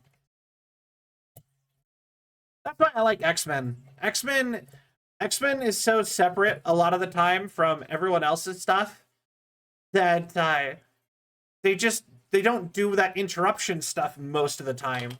Most of the time it's not, the X-Men aren't being dragged away to be like, you have to help us. We're doing a kaiju event, X-Men. And the X-Men are just like, we're on Mars right now this week. You can go get somebody else. And it usually works. Usually they're not involved with things. And if they are involved with things, they are considered on the same level as the Avengers, generally. So when they are involved, they get the build-up like the Avengers do. Because nothing sucks more than when you're reading and like a big fan of like a smaller hero, and then they get dragged into Avengers and stuff, and you're just like, why? Like Daredevil. Daredevil should not be getting involved with Avengers stuff most of the time. We've got plans in the Bahamas this week, so we're gonna just sit this one out. But yeah, like I said, the fact that Daredevil will just be like, now I have to deal with the consequences of a kaiju attack when I was in the middle of a crime drama with Kingpin right now, who got out again. And you're just like, why are you involved in S.H.I.E.L.D. right now, Matt? Get back to your thing. Your thing, you getting involved doesn't make any sense. Go home, Matt. And that's like, and it'll just like ruin all of the smaller characters. And it'll even ruin some of the bigger characters. Like, you think, okay, you know, like, I think the only character who got to finish his plots after events like that was Spider-Man. I think the only one who ever got to be like, who like got pulled away for big events and then got to go back to the story he was in the middle of was Spider-Man when I took my year reading it. And it was just like, he was the only one who got to go, got to go back to what he was doing. Everybody else either just stopped or had a whole new storyline going forward after all these events that they were interrupted in their stuff. Like, can you, like, when I was reading Hercules, he was in the middle of preparing to fight. It's like the planet was spawning new gods because the old gods, specifically the Greek gods, had too few worshippers, because the only ones from the Greek pantheon who were still out and about on Earth doing anything is Hercules, Ares, and Venus, or Aphrodite. Okay, they're the only ones walking around in Marvel doing anything. All the other gods are peachy keen to sit on Olympus and just... They're peachy keen to just sit on Olympus and do whatever. But he's the friendly neighborhood Spider-Man after all. Gotta go back to the neighborhood like Mr. Rogers.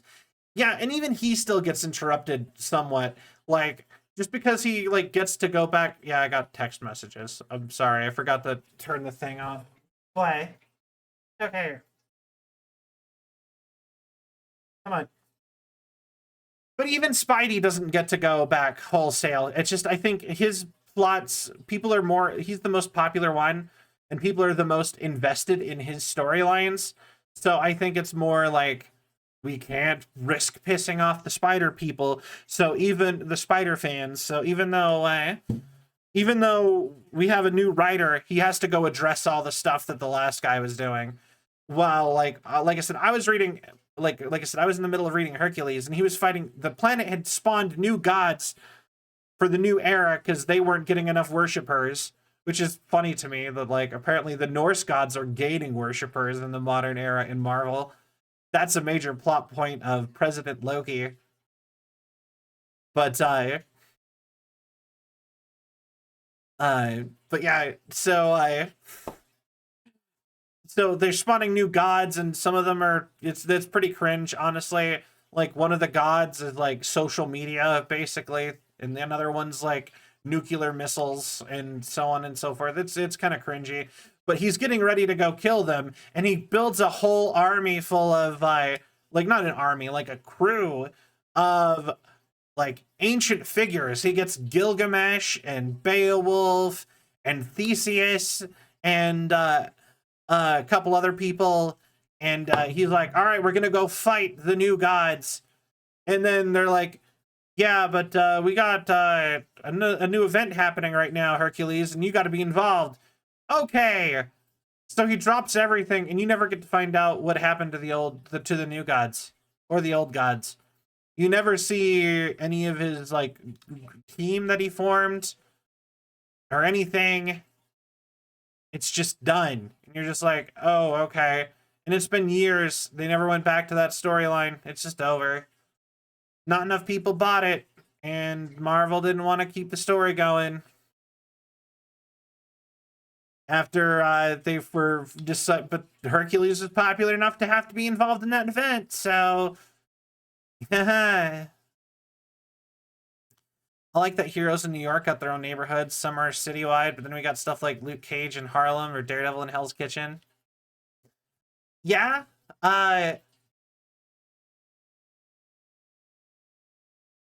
hold on, I'm about to sneeze.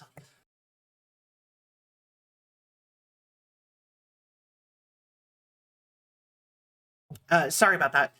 Well, New York is also, I think, the second most populated city on the planet. At least it was at one point. You know, New York City has more people than, like, London.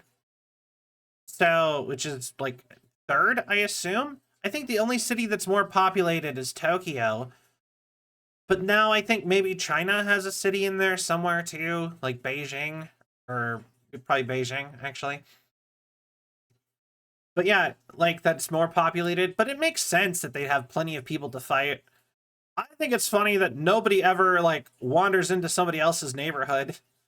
Because, like, Spider-Man does all of core New York City. Funny enough, despite living in Queens, he spends the least amount of time in Queens and Brooklyn because they have shorter buildings, so his webs does not work as well over there. New York isn't even in the top 10 anymore, if Google is to be believed, like by population. Where? Biggest cities in the world by population. Oh, okay. Top 10. Number 1, Tokyo. Delhi, India. Shanghai, China. Sao Paulo, Brazil. Mexico City. Cairo, Mumbai, Beijing, Dhaka, Osaka, New York. New York City is only 11. That is insane. Hi.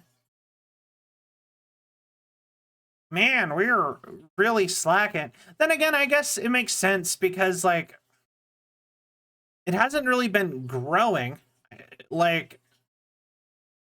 Like I don't think people build a lot in most of America. Like, that's actually a huge politic thing. People don't build houses. So I guess maybe just New York City stagnated. Yeah, it stopped expanding and it plateaued with how much it can get with what they have. You actually, or it would be spelled plateau. It's French. Gotta love English. Just out there mugging other language. Out there mugging other languages for their words. Do we have a word for a flat thing on top of something really high up? No? Do the French have it? Yes? Take it. Anyway. But yeah, no, pronouncing it in a French way when I read that. Plateau. Plateau. Plateau. But yeah, in English it's plateau. Plateau. Almost like Plato. Plateau. Anyway, what was I saying? Play-Doh. I never really played with, I mean, I played with Play-Doh, but not, that was never one of, like, I would not consider Play-Doh, like, a childhood toy, if I'm being honest. Same with Legos. I never had Legos as a kid. I had Kinects. That was the building toy I always had as a kid.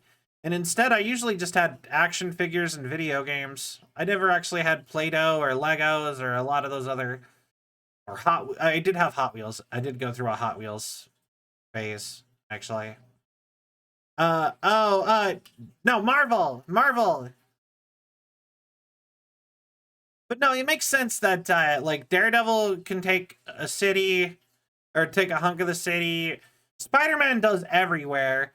The Avengers basically don't do anything actually in New York City. They just live there. So, like, it's always kind of funny that they just live in New York when, like I said, it's, like, not really that... They don't, like... The Avengers never, like, go out onto the streets and solve street crime. They usually just sit up in their town. That's an actual thing that, like, Spider-Man used to have some level of resentment. Like, he always wanted to be an Avenger, but he always kind of hated them a little bit for never helping. So, like, he would be... Because, like, they don't patrol the city. They don't do anything. They sit up in Avengers Tower, wait for the next world-ending threat, and then they'll go out. Almost a literal ivory tower. Exactly. And that's actually, like, a whole thing with the Avengers, is that they don't go out for anything that's, like, below their pay grade. Like, I think occasionally you will, like, Captain America or Hulk will get involved with something on street level, but Iron Man, you'll never see him solve street crime. Iron Man is either doing Avengers stuff or he is dealing with the consequences of his own actions, and basically nothing in between. Hawkeye doesn't do much. If you read Matt Fraction's Hawkeye, which is the best Hawkeye book, He does a bunch of street level stuff. He actually regains ownership of an apartment building that he is living in. And there's a bunch of really good jokes in that one. It's a really good show. It's a really good run, actually, if you want to know why Hawkeye is one of my favorite characters. I also one of my favorites is he gets a like a DVD player, or something like that. I can't remember, or maybe it's a stereo system or something. And he tangles the cords so bad trying to set up his apartment for his like TV. When he calls Iron Man to help him set it all up, Iron Man can't untangle it. Iron Man isn't smart enough to figure it out, and he's like, I don't know how you did this. He's like, I would rather throw this out the window and go buy you a new one. I like, there's like 2 hours later, Iron Man is like, I can't do this. I don't know how you've managed. Every single time I undo something, something else is... It's like a whole moment where Hawkeye is just like, please, Tony, I need your help. I can't do it. Comes in, cords are all in such bad knots, even Iron Man can't figure out how to untie it. Shit's so stupid, I can't smart my way out of it.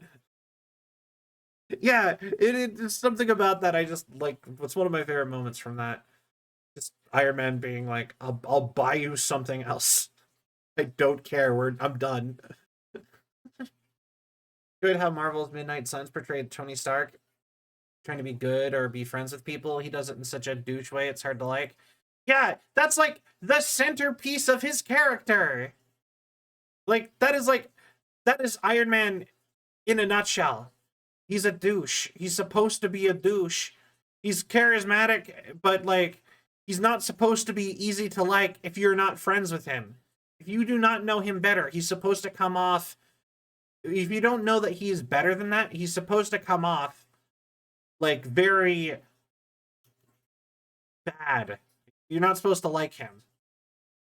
The thing is like... Ben Grimm. No, but I'm really proud of that one.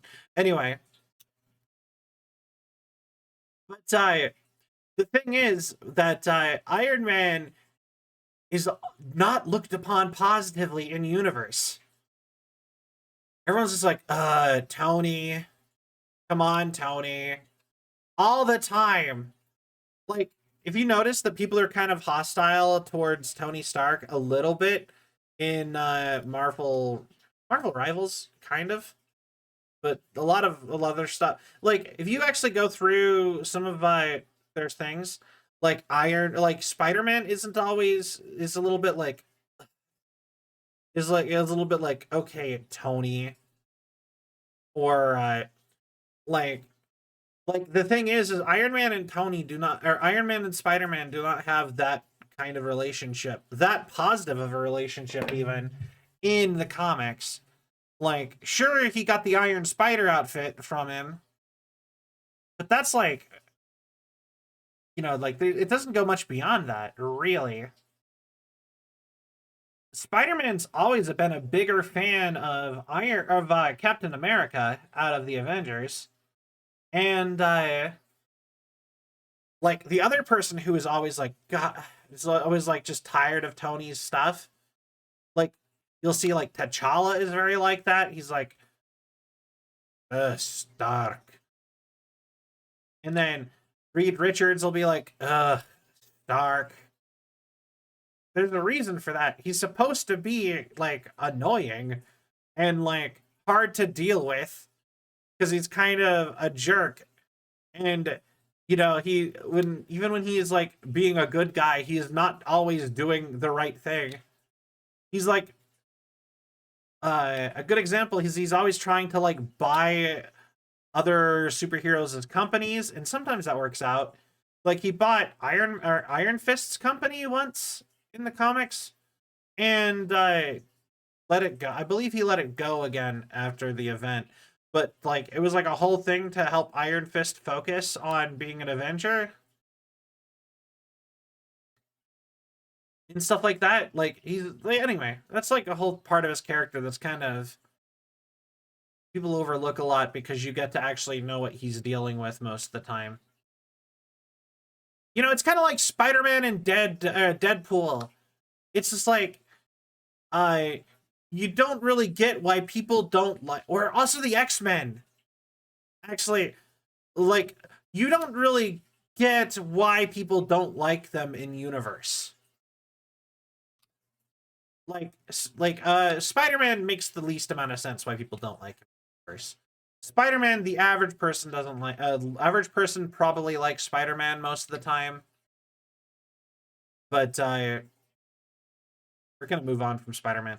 But most people find Spider-Man annoying because he's always quipping. He's always quipping and making little fun jabs and jokes about everything because basically he has hyper ADHD from his senses and needs to kind of do that to be able to focus on things. And that's but also he does it to like be friendly and sort of demean his villains a little bit, I guess. But it makes him seem like he has everything under control even when he doesn't.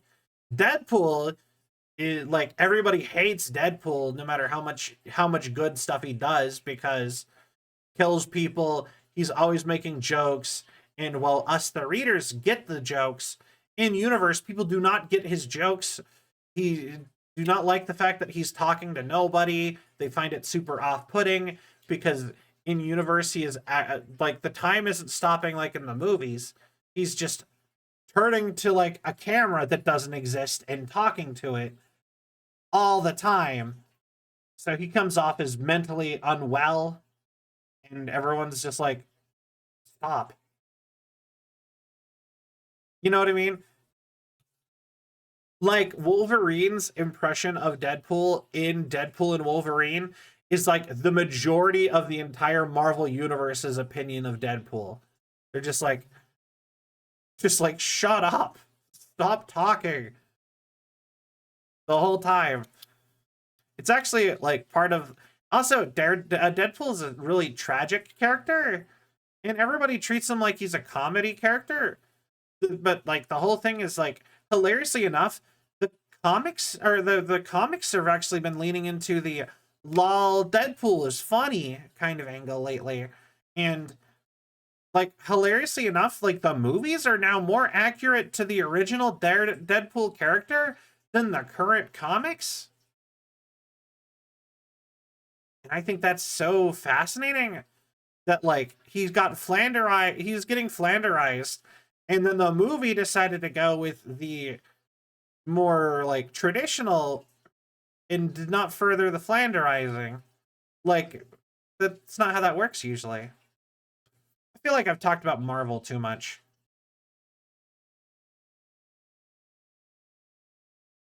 Anyway, I could talk about Marvel forever. I was like obsessed with Marvel for a long time. And I'm sure it shows that I was a huge Marvel fan. Like, yeah. I've been watching the cartoons and reading some level of the comics since I could read. Like, I don't remember a time in my life before I knew about Marvel stuff.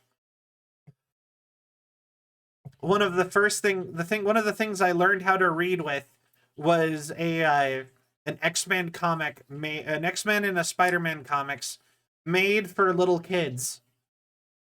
Like, I've always been a fan of them.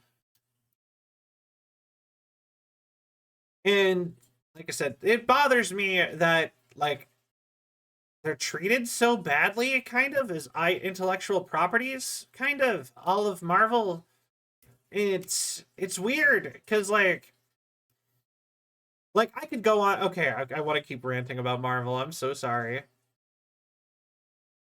The thing, like, it needs to be. I hate to say this as someone who doesn't really like DC all that much. They kind of need to be more like DC. They really need, like, they need to cut like their ties and start over. Because like the flanderization of characters over time, like characters like kind of becoming less of themselves and so on, and like changing over time in certain ways, and like almost like they're becoming parodies.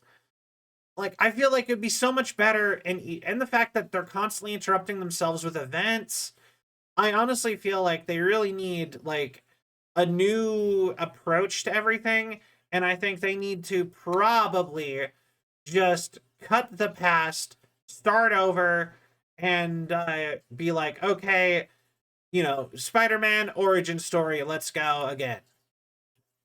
X-Men origin story, let's go again. Punisher origin story, let's go again. Avengers origin story, let's go again. And just do it all again, so that anybody who wants a good jumping off point has one.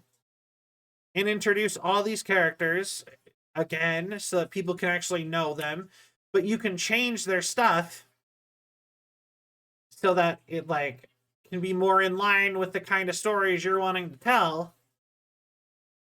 And then every 5 to 10 years, you reboot it again and take all the things that worked from that and all the stuff from previously, and you either do it again or you don't. Or, you skip it and remove the stuff people didn't like. And I think that's why DC Comics are actually kind of doing better as far as coherent storytelling nowadays. Because, like, you can follow DC pretty easily. And the best part is DC can retroactively be like, yeah, did you really like this storyline? It happened in the past of this universe, but with this universe's characters. So just like that's how DC does it a lot of the time. So you're just like, oh, I really liked the Killing Joke. Good thing it happened. Good thing a version of that happened. Did you read Killing Joke?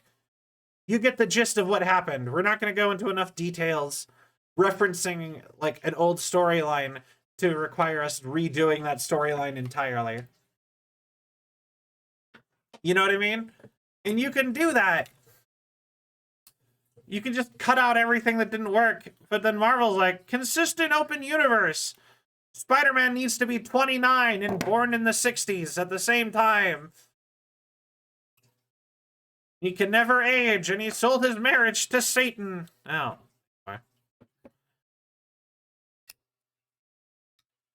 Yeah. Hilariously enough, I'm always more excited about like the animated stuff nowadays. The consistent universe thing has been a blessing and a curse. Yeah, sometimes it works, and it really works, and then other times it's a nightmare to try to follow as a story. And I kind of wish it was a little bit more nebulous, the like DC is. Like, because like DC, how old is Batman? He's like the start of middle age. Superman, same age as Batman. Wonder Woman, way older, but she doesn't age, so it doesn't matter. She's same emotional maturity as Batman and Superman. Okay. How old are the Bat Kids? How old do they need to be to make that make sense? I guess Dick and Jason are like 22, 21 and 22 respectively. Tim is like 17. Damian is like 12. Duke is also is like the same age as Tim. Okay. An orphan is also the same age as Tim. I think that's all of the Bat family.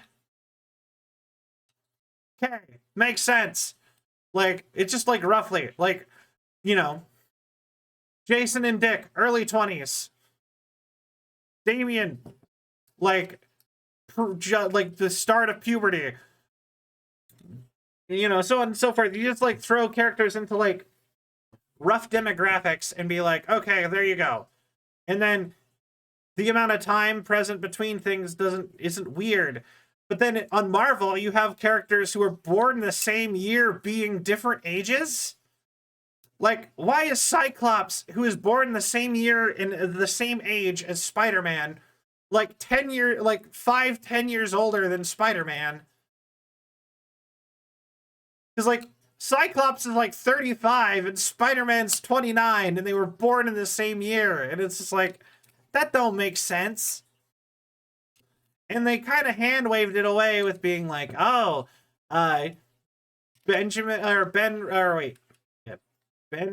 Richards, right? Isn't his name Ben? Mr. Fantastic's kid has the ability to control reality. So everybody matches his perception of reality. That's why characters can sometimes get older. But pop culture changes. Why Spider-Man could have gone to like a Buddy Holly concert, but then is now a big fan of like Run DMC. And that to make sense for him to still be 29. And it's just like, I don't know. It don't make sense. Like the moments when Deadpool talks to people about his this discrepancy, talking to Spider-Man, like, so you were born in the 70s and it's 2022 and you're in your mid-20s? You don't see the problem? Yeah. That I do like the Deadpool can actually like poke at that. Actually, that is a really good run to just read in general because it's kind of Deadpool trying to get, or at least that section of it, because Deadpool is like really trying hard to get Peter to see that he is not crazy. He's like, yeah, look, like, I see through the comic book bullshit.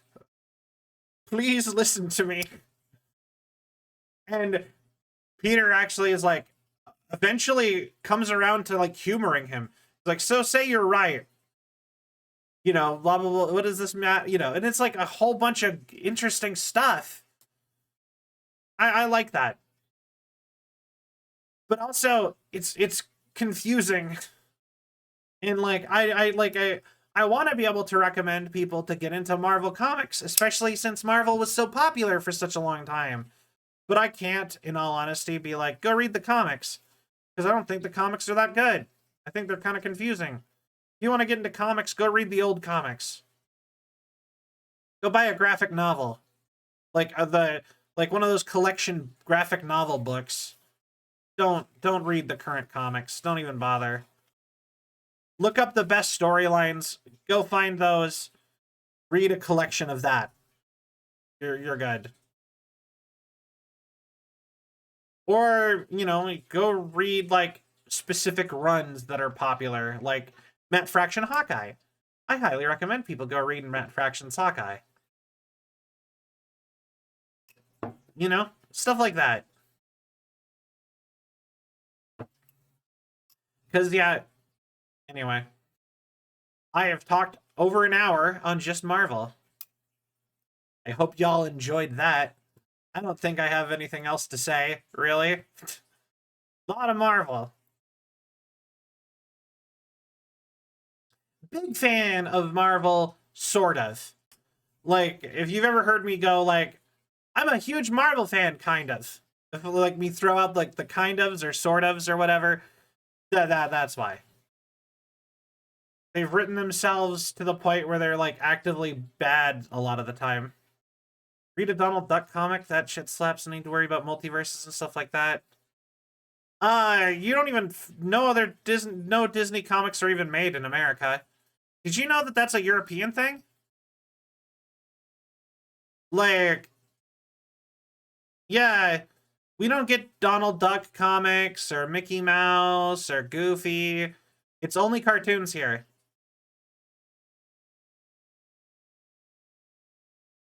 There's thousands? Yeah, no, we don't. Like, I mean, I think we might technically get them. Like, I mean, I think technically you can buy them. But, like, you're not going to find them in a grocery store. You're not going to find them in, like, a newspaper. Because we have newspaper comics, too, where you'll get, like, You won't find them in a comic book shop either. You won't find them in any of those locations. I think the only place you could find them maybe is you might be able to find collections at like a bookstore. But I've never sat and looked for Donald Duck, if I'm being honest. But I do know that that is mostly a European thing. Donald Duck isn't even the most popular Disney character in America. Goofy is. Like, we like Goofy way more. That might be the biggest and weirdest culture shock I've ever heard about the States. Goofy? Yeah, Goofy. Do you not know Goofy? Goofy always had the best cartoons. He had 2 movies. But why Goofy? Because he's funny. I don't know. Donald Duck was never that popular here. Although, I will say, universally, and this is the funniest thing to me, Mickey Mouse is always the least popular no matter where you go. I think he's the most popular in, like, Japan.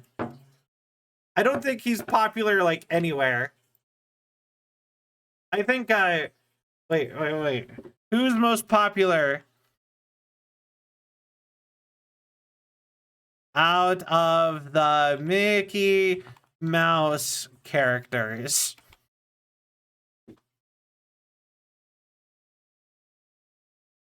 Okay, hold on.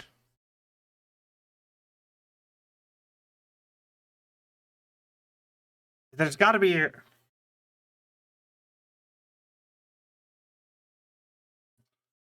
No one cares for Mickey Mouse? Feels kind of soulless? A little bit. It's like Mario. Mario is nobody's favorite Mario character. Okay. Yeah. I just looked up a list of characters who are more popular outside of America. And apparently Donald Duck is on this list. Remy from Ratatouille is apparently one of the most popular characters in France. Bunch of characters made up for the resorts. Tippy Blue is a seagull who I've never seen before in my life, who is apparently a major character. Yeah, this isn't a very good list. Hold on.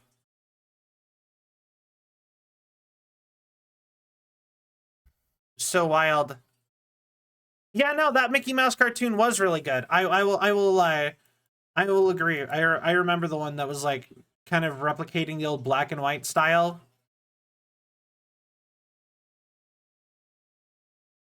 Okay, so I will say, as far as so Donald Duck, like the things that were like Donald Duck related that were popular in America was like DuckTales. Woo! Anyway, so DuckTales. People liked DuckTales. Black Pete? Here he's just called Pete. That's it. He doesn't have the other part to his name. But here, you have DuckTales, you got Goof Troop, and like Huey, Dewey, and Louie, I would still argue, and Scrooge McDuck are more popular in America than Donald Duck.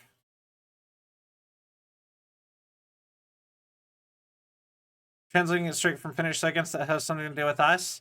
I mean, it could also just be like maybe he was called that originally, and we dropped that and you guys kept it or something. I haven't exactly kept up with like the whole like I haven't kept up with names necessarily. I haven't like gone back and watched all of the old stuff. But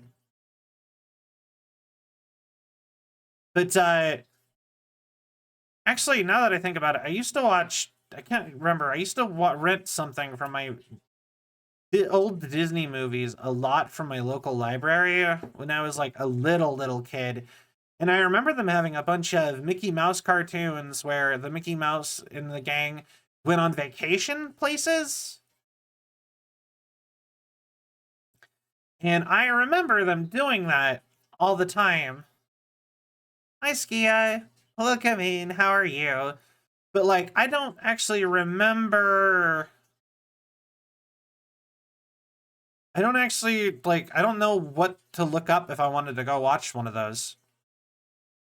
But it was usually, like, Mickey, Donald, or Goofy, or some combination of them and their friends, and they would go, and it wasn't quite black and white, but it was very simple colors.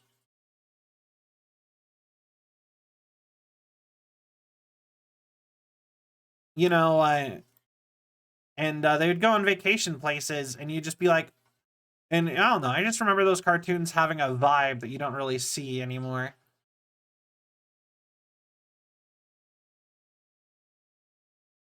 Okay, wait. Popularity of Mickey's gang.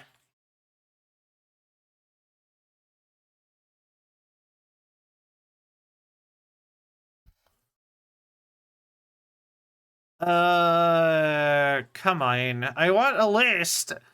Somebody give me a list. I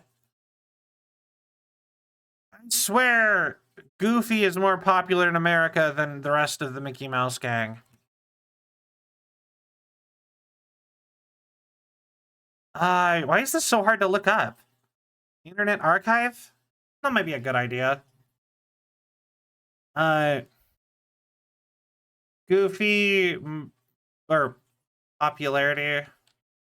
Goofy's pretty good. He did get an entire movie. He did! And, like, what little I remember of seeing his old cartoons, I always liked him more.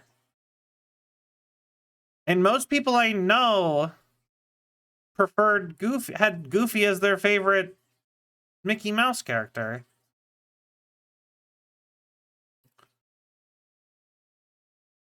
Mouse character. Yeah, no, there's a Goofy movie and an extremely Goofy movie. And both of those are a sequel to Goof Troop, the TV show. But only kind of. And then one of the Mickey Mouse, the Mickey Mouse Christmas specials are a follow-up to that too, where Max is dating his girlfriend from Goofy movie, and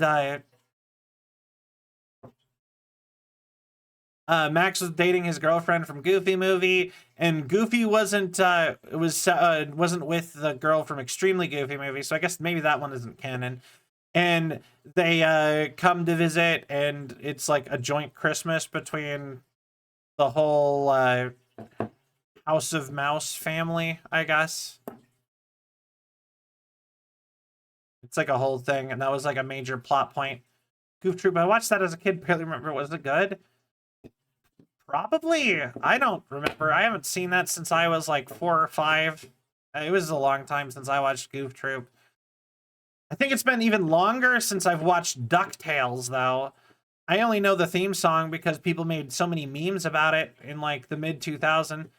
And they brought the new show back. I watched a little bit of that one. DuckTales, woo, DuckTales, woo.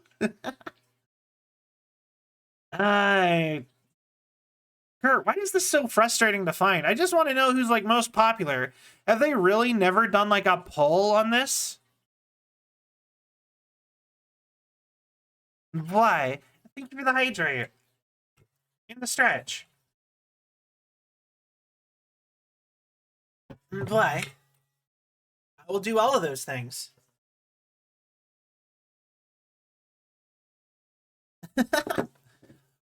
Hi, Lorano. Okay, wait. You know what? Fine, let's do a poll. This will be a good way to settle this. Who is the most popular? Or, you know what? Let's do, who's your favorite Mickey Mouse friend?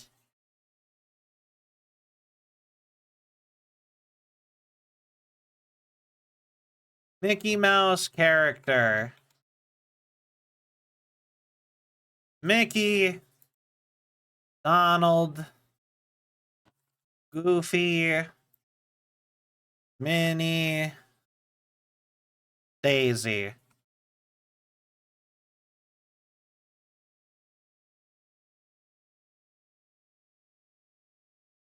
There we go. Yeah, I'm just curious, because, like, I'm still looking at these, but, like, I swear Goofy is more popular than Mickey and Donald. Is Goofy more popular than Mickey Mouse? You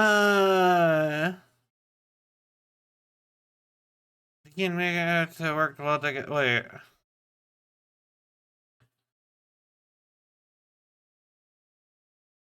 Goofy never got his own comic strip because he was the most popular part of Mickey's comic strip. Because he was a regular character on Mickey's comic strip. And so they thought, and Donald was popular enough to hold his own, but this is not in America generally. This is talking about why he never got comics. And Goofy was Goofy basically was the main character of the Mickey Mouse comics because, like, they were worried that no one would buy the Mickey Mouse comics if Goofy wasn't in them. It's actually kind of funny.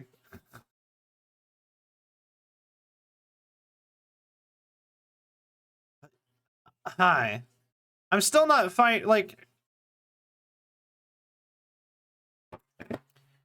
Mickey Mouse. This is my last attempt at this. Character popularity chart. That works.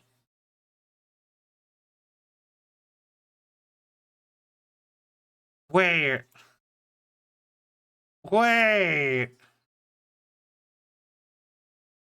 Okay. Number 1 was Pluto, which I think might have been a joke. Pretty sure that's not true. But if you toss out Pluto, Goofy is number 1, then it's Mickey, then it's Donald, then it's Minnie, then it's Daisy, at dead last.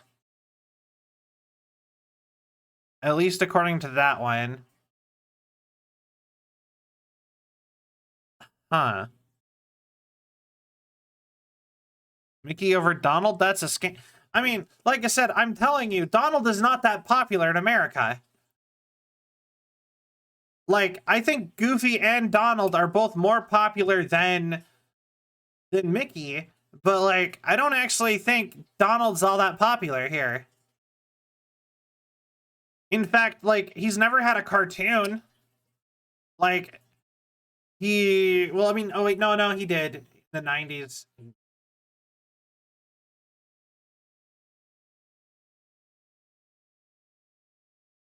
Goofy. Yeah, we got 2 votes for Goofy, 1 vote for Donald. But yeah, no, like, Goofy had 1 super long-running cartoon and 2 of the most popular Disney movies that I've ever heard of. Donald wasn't a character. Wonder who voted for Donald? I'm sorry. Donald wasn't Donald got, I think, 1 cartoon where he was the main character here, or a main character, and I think that was Quack Pack in the 90s. And I only remember that because it got referenced in House of Mouse, the actual Mickey Mouse cartoon I watched. Like, right? Like, TV shows. Hold on, like, I don't know why we're going so in-depth on Disney, but I'm thinking about it a lot now. TV shows. We got, yeah, House of Mouse. Mickey Mouse Works. Donald Duck cartoons. Oh, 100%. But, like, Donald Duck has always been a side character in other characters' things. Like, he never gets to be, like, the main character. So, like, television series. DuckTales, apparently he had multiple guest appearances in DuckTales. Then, he was in one episode of Bonkers. He was a main character of Quack Pack, which was more about Huey, Dewey, and Louie. Then he was a side character in House of Mouse. Then he was a main character in DuckTales. The new DuckTales, and that's it. He only had 2 cartoons he was the main character for, House of Mouse and Quack Pack. And Disney Comics didn't really exist in America, so yeah. Scrooge McDuck also has his own comics over here, and a lot of Donald's comics are about him. Yeah, like I said, Scrooge McDuck is probably more popular entirely because of DuckTales. And he got a game. So, but yeah, like I said, I just think that's interesting. Because, yeah, like, he just, Donald Duck's just not that popular here. And I just think that's, sort of, it's sort of interesting that he just, like, an American character like Donald is not as that popular outside of America. I mean, inside of America. And he's an major American character who is, like, very not iconic here, comparatively. Well, I mean, he's iconic, but he's not... The majority of his popularity is outside of America. Oh, I love Darkwing Duck. I do remember Darkwing Duck. Daring Duck of mystery, champion of night, on the shadows, on the edge of night. He's a Darkwing Duck. When there's trouble, you call DW. Darkwing Duck. Let's get dangerous. Darkwing Duck. Yeah. Used to watch that on Toon Disney in the middle, like, in, like, the late time. Like, late. Because that's when they always put on all the reruns of, like, the 90s cartoons. It was, like 2 in the morning. And Cell has always been a very nocturnal person, so...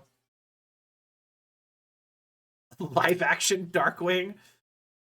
Yeah, I would not be happy with a live-action Darkwing. I would kill for a Darkwing reboot. Like, they kind of set it up for one in DuckTales, the remake of DuckTales. Like, they had a whole, like, multiple episode arc of going to Cape Canaveral and dealing with and, like, hanging out with Darkwing Duck. And a whole thing with Launchpad McQuack and all that. So, because otherwise I would never hear all these show openings and finish again. Yeah, I imagine nowadays, in the modern era, people probably just expect you to watch subs. I would imagine, when it comes to that kind of stuff. Kind of like how I'm like, it's almost surprising that, like, they still dub everything in America. Like anime, when, like, everyone will, like, be mean to you for watching anime in English now, despite everybody being, like, major super fans of a lot of, like, the classic legendary voice actors still. I don't know. Some of that stuff I find kind of confusing. I like, actually, I will go ahead and say, I will defend dub. Some people need dub.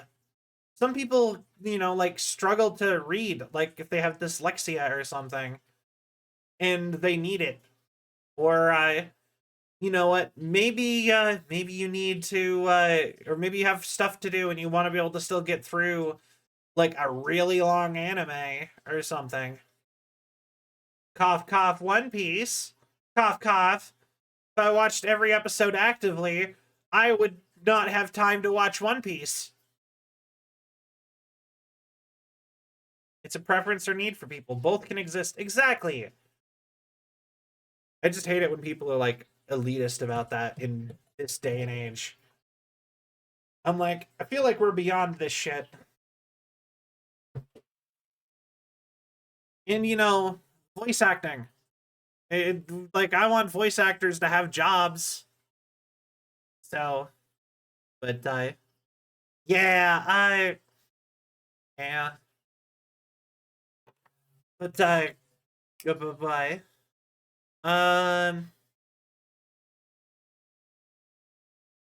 Actually, here's something else. I also think in America, Looney Tunes are probably more popular than Disney, than like Mickey Mouse and Co.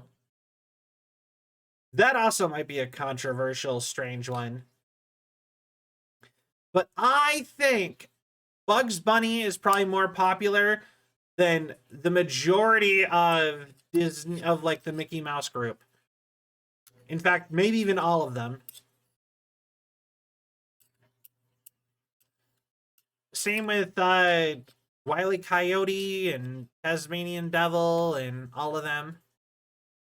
Looney Tunes raised a whole generation of sarcastic people. Oh, 100%. I love Looney Tunes, but I am positive Looney Tunes is more popular than Mickey Mouse and Co. here. All of them. I'm positive they're just more popular.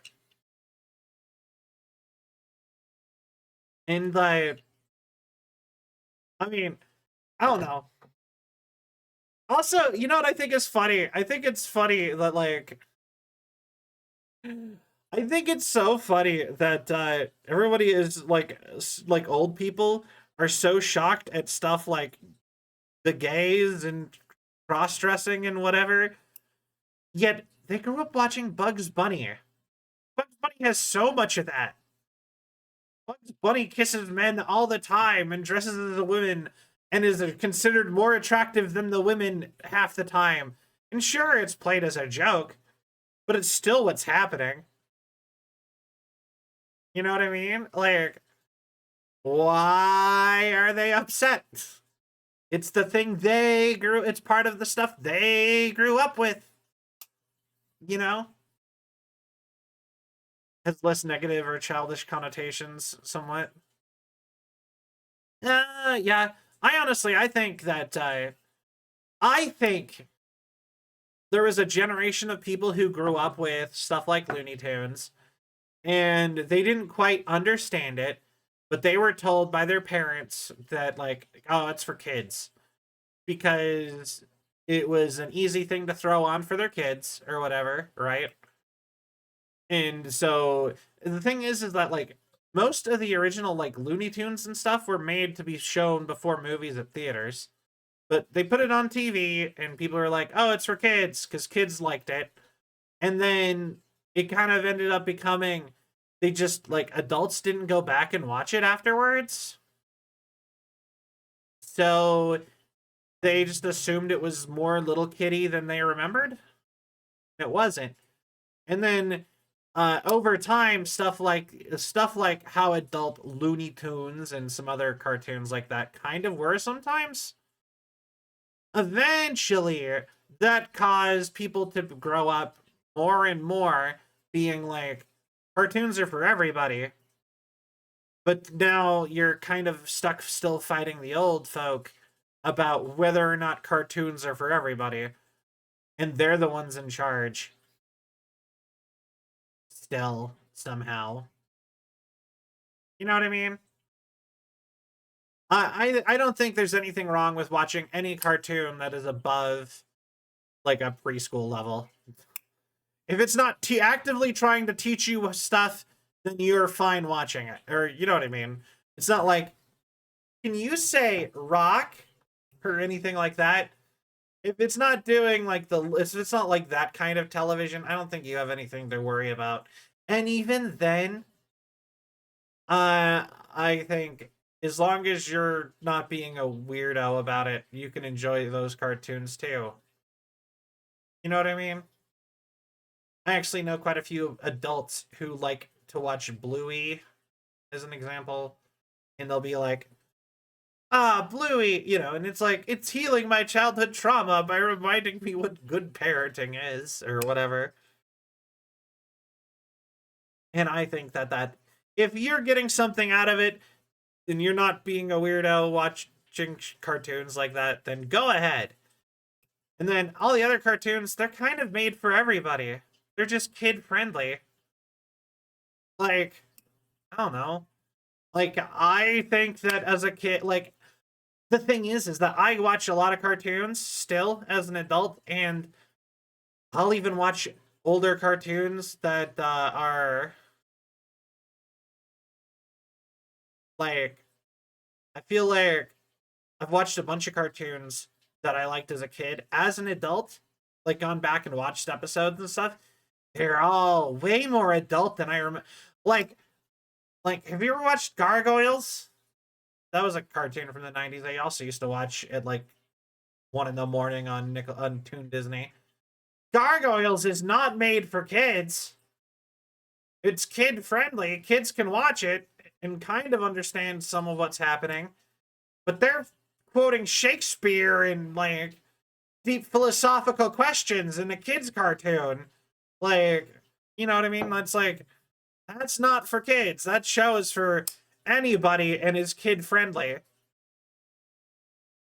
Watched a lot of My Little Pony against my will since my younger sister watched it. I really got into the show. Yeah, well, I mean, that's fair. I actually kind of liked Friendship is Magic, the one that everybody got really obsessed over. I didn't watch any of the other ones, but I watched some of that one when it was all super popular because everybody was talking about it. It's a good show. I like it. It's one of those like, it kind of felt like a cartoon version of something like Animal Crossing. It's kind of just wholesome and sweet and like good vibey. A lot of good music. It had some pretty fun music if you like music. You know, so on and so forth. Actually, I think the last big cartoon I was like, I don't know. What was the last like big cartoon? Weird Al was on it. Yay! I was more of an Adventure Time person. That was about the same time. More so than even like, also not even like regular show. I got into regular show. I also was into regular show, but like I was like, Adventure Time was more my cup of tea at that current era. I really liked it. Because I also played D&D at the time, and I got the D&D references, and I was like, yeah. No. Adventure Time is one of those ones that I would say it's not for kids. It's just kid friendly. It's for whoever can watch it. If you can watch and understand what's happening, at least, or I mean, if you like I said, it's kid safe, it's kid friendly, kids can watch it. It's not made for kids. It's made to be a thing. It's just made to exist.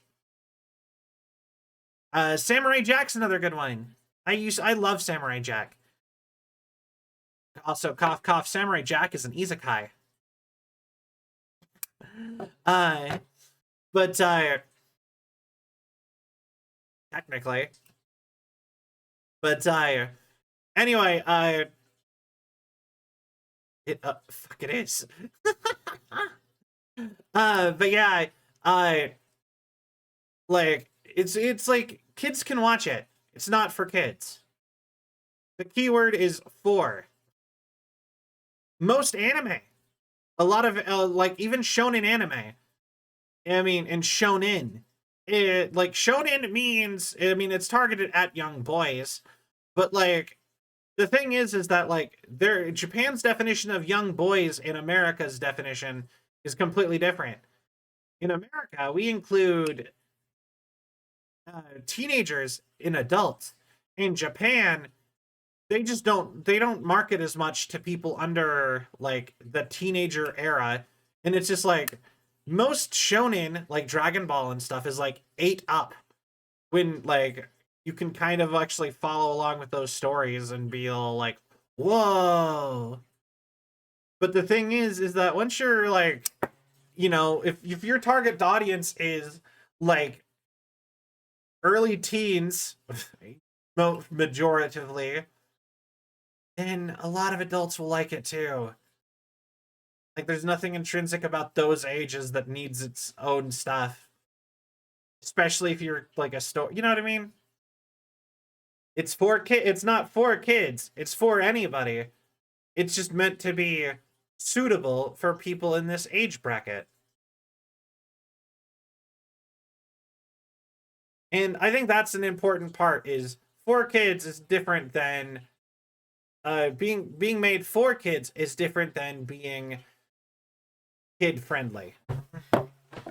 And I honestly think that there should be significantly more kid friendly shows than for kids shows. Like, I don't know. I like a lot of, but I say that as a person who likes a lot of that kind of media. Big fan of shonen anime and the more mature cartoon, like kids cartoons, quote unquote kids cartoons, Western cartoons, and even some of the less adult ones. Like, I like cartoons in general, but for today's kids, though, a lot of the shows I see are for babies instead of for kids. Yeah, like I said, I feel like we've dumbed down media for basically everybody. And for like, especially kids though, whenever I see cartoons, they just feel so much more shallow than what I remember when I was a kid.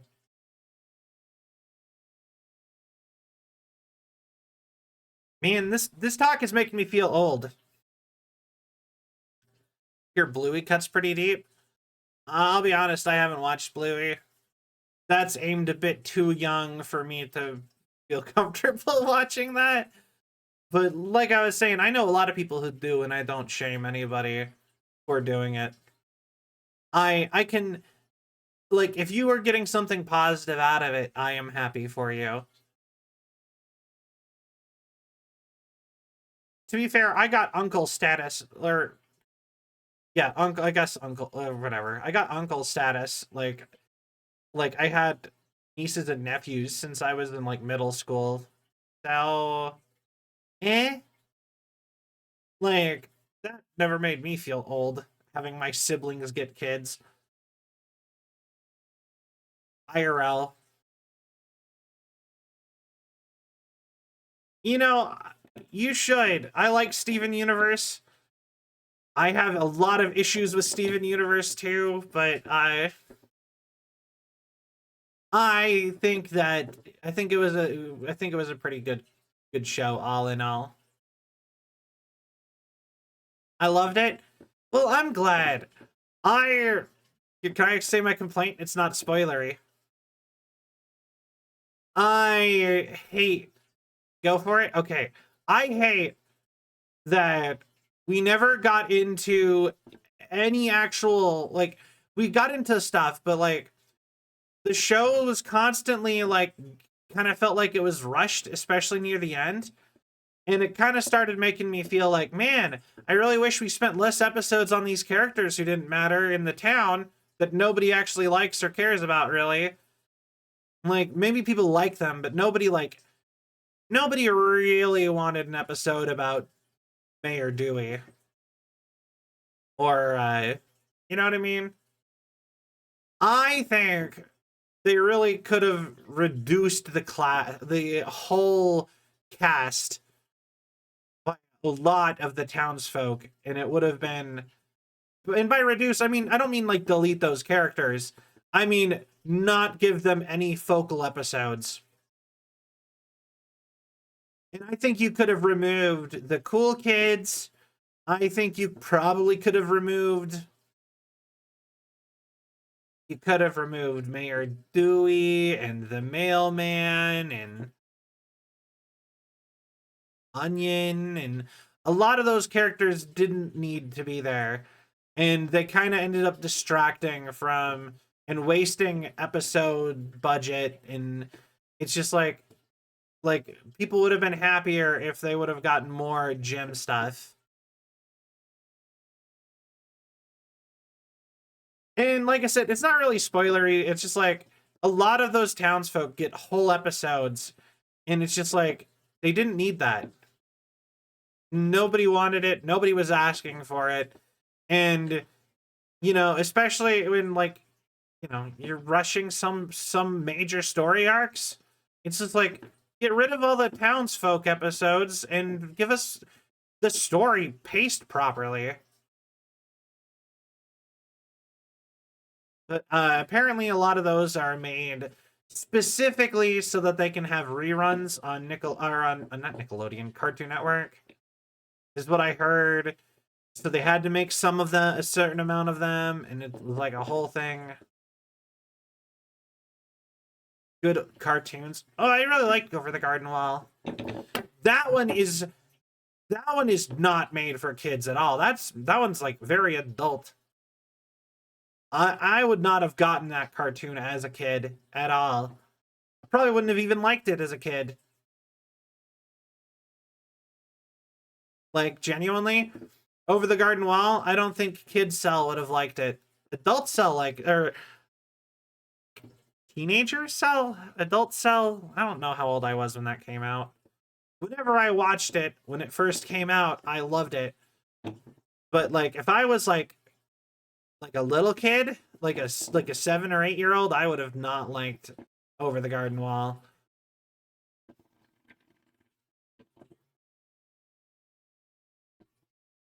But yeah, I actually kind of think I'm kind of jealous of people like Saberspark, whose their job is just to watch every obscure cartoon they can find. I do think that would be a really fun for like reviewing. I do think that would be really fun, but I also kind of don't want to I don't want to review things because I think one of the worst things I ever did was start critiquing things that I watched. Because then I feel like I enjoy things less. Ren and Stimpy scared me as a kid. Yeah, I could see that. Apparently the creator struggles to get cartoons made anymore because people realized how terrible he is to work with. Apparently he is not a good dude. So he's kind of apparently just nobody wants to work with him anymore. Because he worked at Nickelodeon, and then he tried to switch to MTV to be more adult, and he got like 2 cartoons off the ground with MTV, but they both got canceled earlier because nobody liked to work with him. So they were like losing staff too much. Did you like Courage? Nope. I was scared of Courage. Courage scared me. Courage was terrifying to Kids Cell. I didn't like anything horror. The most horror adjacent thing I liked was Billy and Mandy. The Grim Adventures of Billy and Mandy. Which is still to this day one of my favorite cartoons of all time. Yeah, Courage was spooky. Loved it for that. Also, Scooby-Doo. All the Scooby-Doo cartoons were generally kind of to me. I'm not a Scooby-Doo fan. And I'm probably rare saying that I just never really liked Scooby-Doo.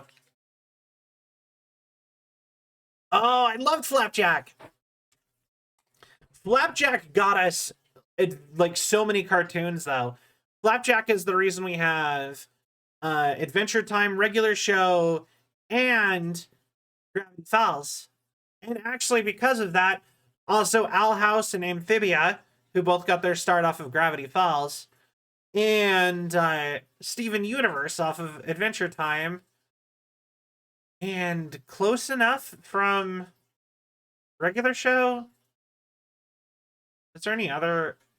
major spin-offs from Adventure Time? I think there was. Flapjack was really good. Yes, surgery. I remember really liking that guy. The Dr. Barber. Candy wife. Aww. Yeah.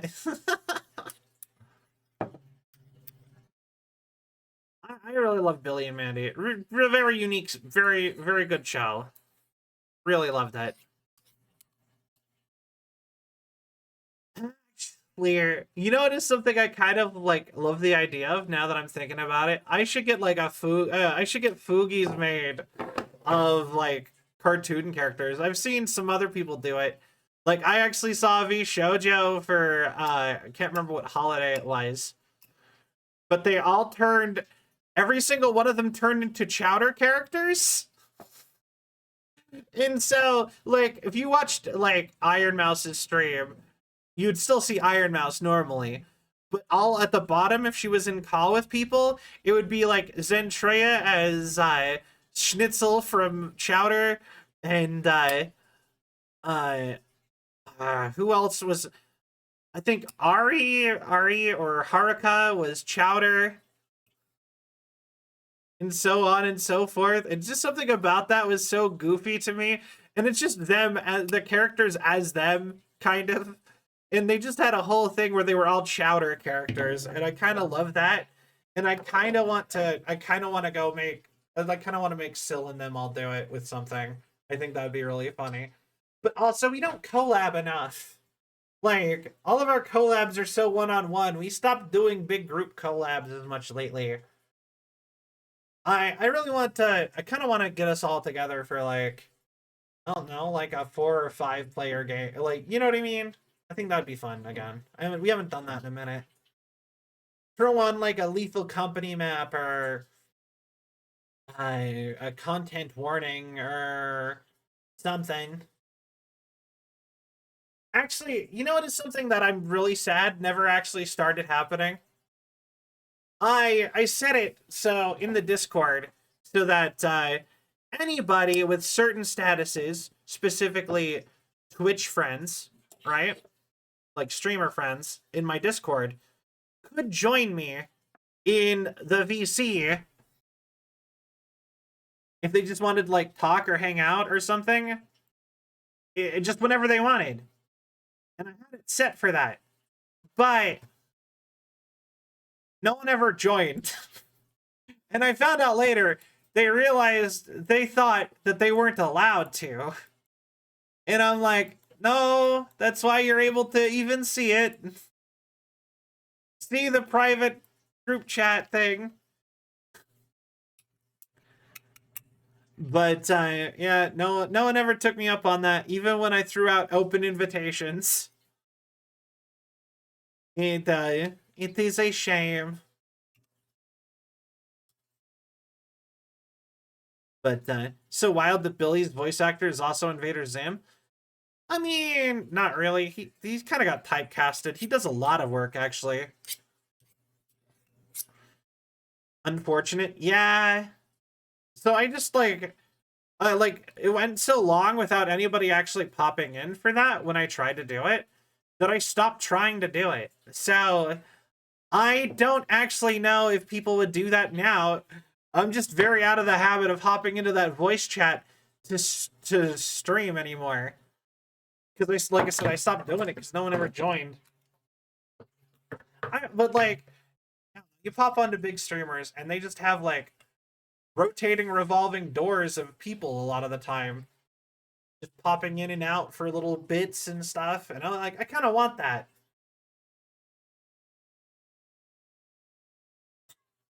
I took a hydrate. But yeah, like I said, I would love to have more things like that. Oh, but yeah, I need to. I want to do some more group stuff. I want to do more collabs. I don't do any. I don't do very many collabs. Collab collab, somebody asked me why I said collab that way, and I was like, what way? And like, I don't know how to say how to say that word anymore. Collab, collab. And like now, like if I say it too many times, now I'm like, now then I start thinking about it, and I'm like, collab. Technically, no. Technically, one is right and the other is wrong, and like I don't know which one is correct anymore because my brain like glosses over people when they say it with just understanding. Yeah, like I said, I'm not sure anymore. I think it's collab. I think it's collab. Collab. I think it's collab. I think it's the simplest way. But collab is easier in my brain for some reason. So I don't know. But yeah. But yeah, I like I said, I want to do more I want to do more stuff with other people. I think that'd be fun. I need to hang out with other people more. Collaborate. Saying the full word collaborate. Collab. That did not help me. That made it worse. No. Collaborate.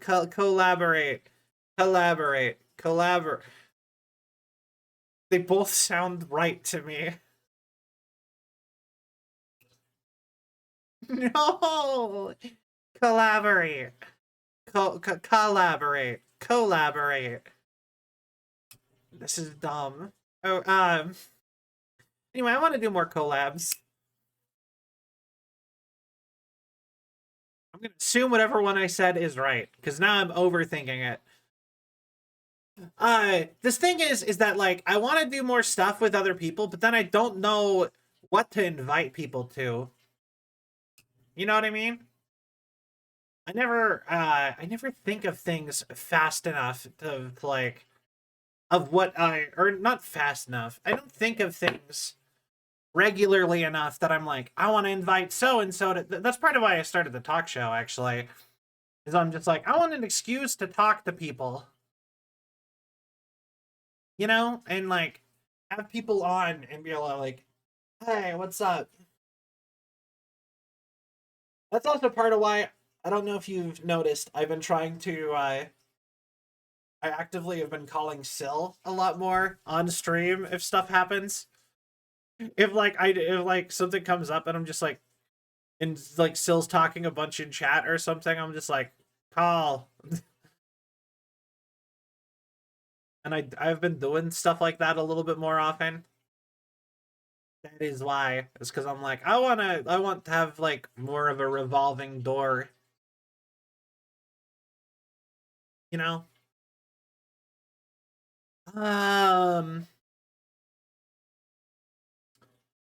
Oh yeah. Notice that. It was funny when you called Sil in the middle of a stream. Yeah! I want to do stuff like that more. I really love doing that. Actually, at one point, I can't remember when it was, but it was like a couple months ago.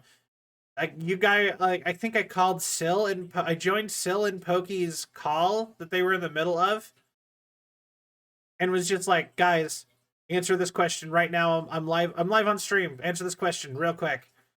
And like I can't remember how long ago it was. I think it was like last summer, like in the summer. And I'm just like, answer question, and they're like, oh okay. And then they answered question. I'm like, okay, thank you, bye. And then we left, and that was it.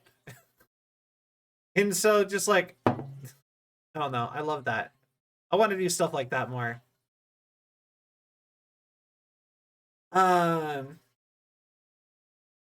Deer. I looked over and saw a picture of a deer. So I'm almost done with Shiken Noko Kashtan Tan.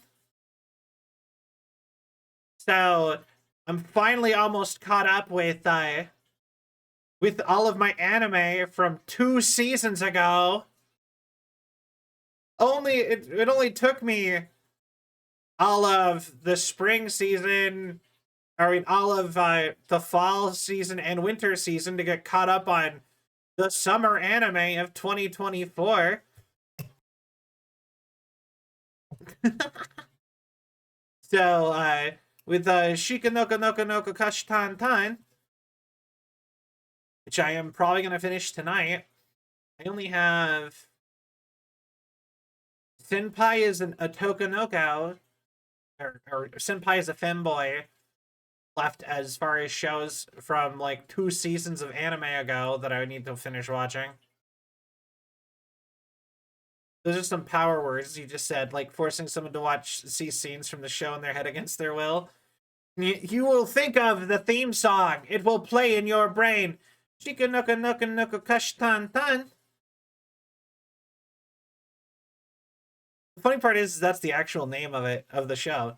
Shika Noko Noko Koshitan Tan. Shika Noka Noka Noka Koshitan Tan. Shika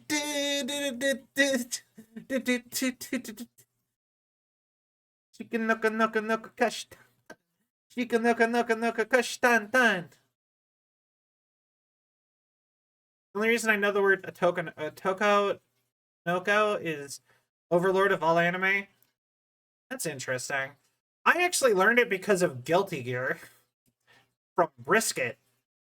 So everybody, when the stuff with Brisket happened, everyone, like, there was a huge argument over when like they introduced Brisket, and they were like, she's a trans girl now, and there was a big argument over the fact that they're like, this doesn't make sense for her character, blah blah blah blah blah. She's a Tokonoko.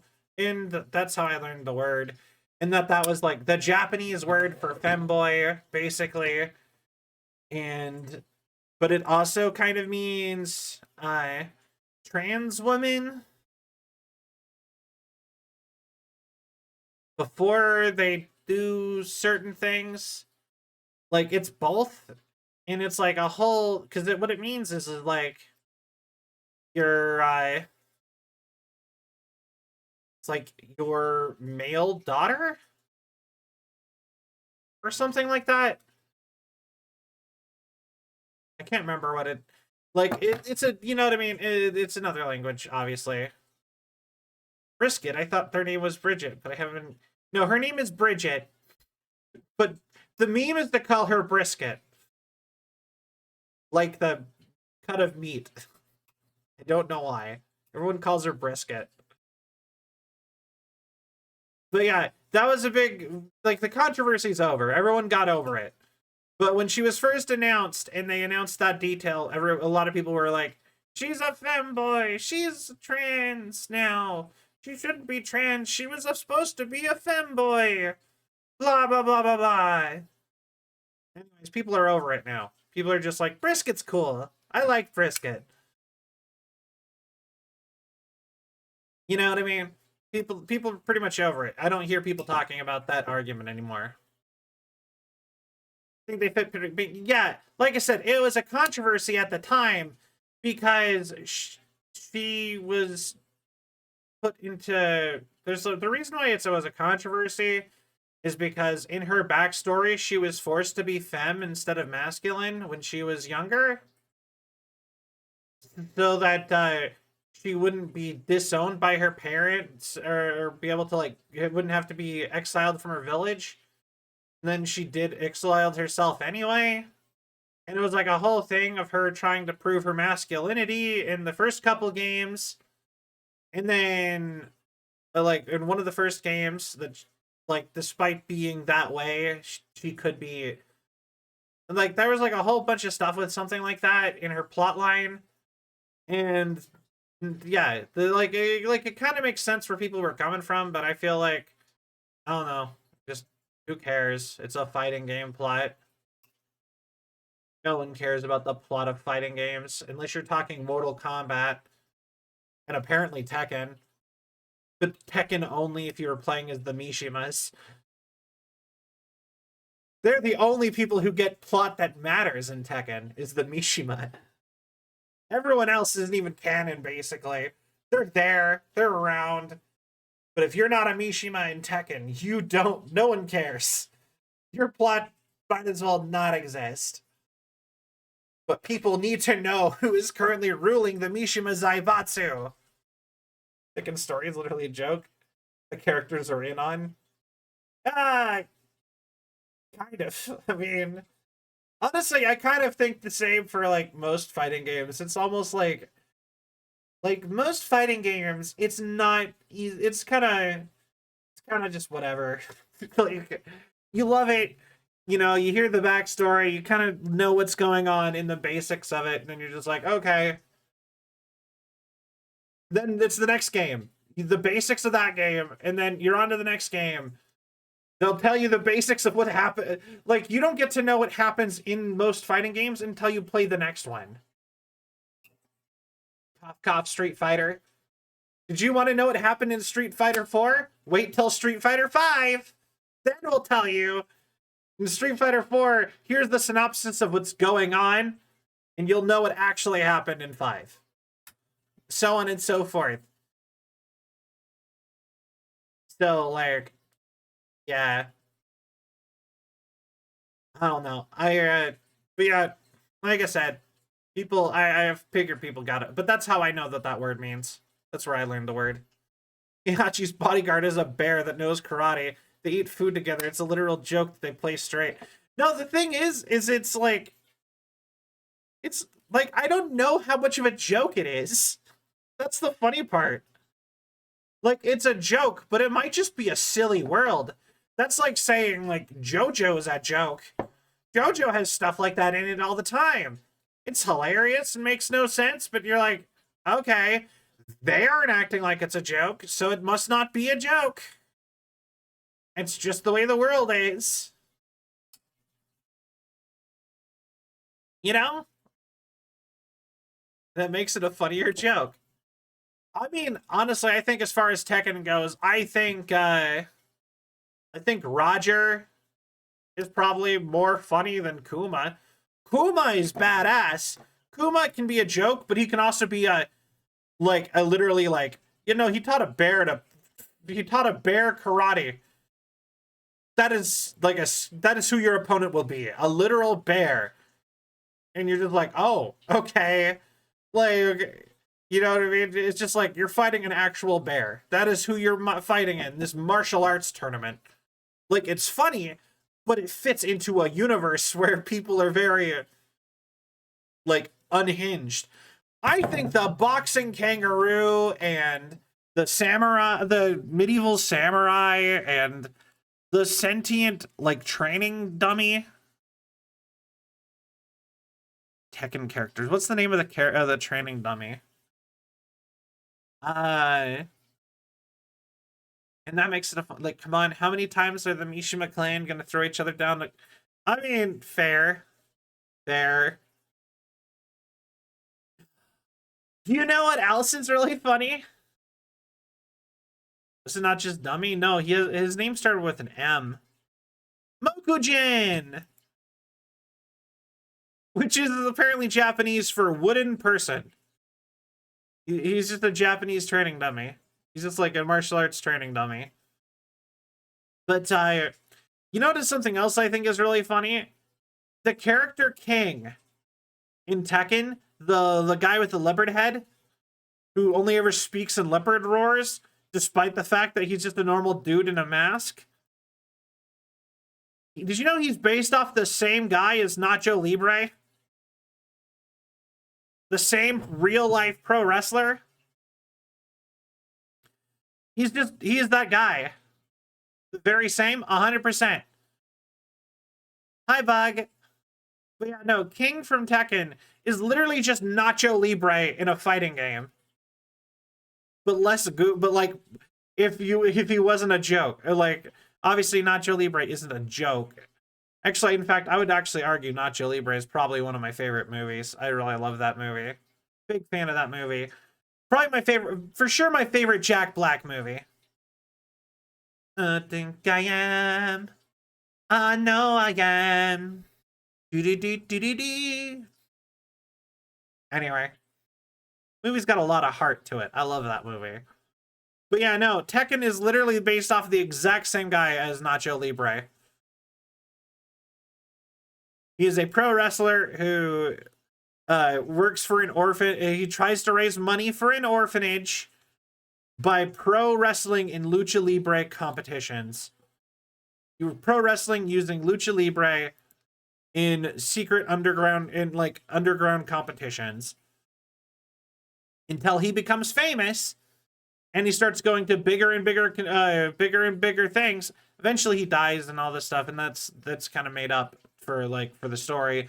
I think the second king and stuff, their plots are more based off of another wrestler, but his basic I wrestle for the children. I don't know, that's not a very good. The wrestling for the children thing is 100% is 100% the same guy as Nacho Libre. Yeah, Roger. Roger's the boxing kangaroo. Roger Jr. What is the raptor's name?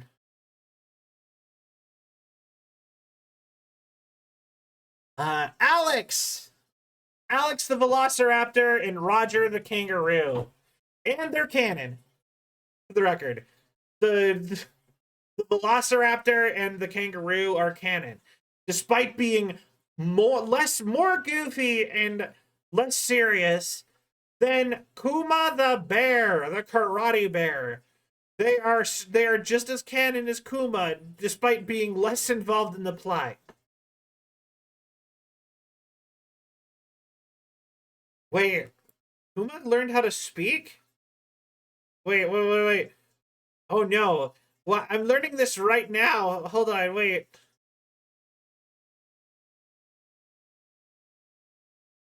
Velociraptor, the whole story is a joke, Ice tells ya.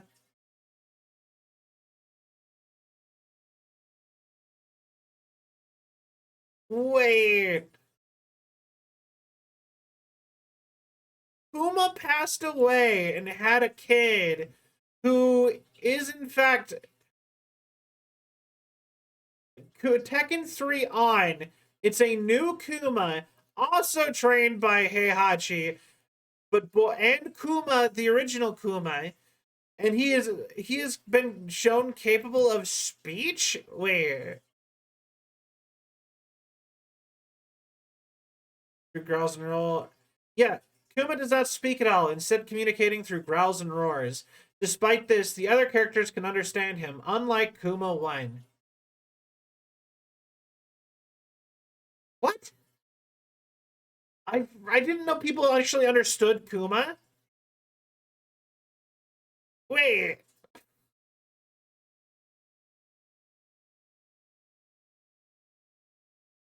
Wait.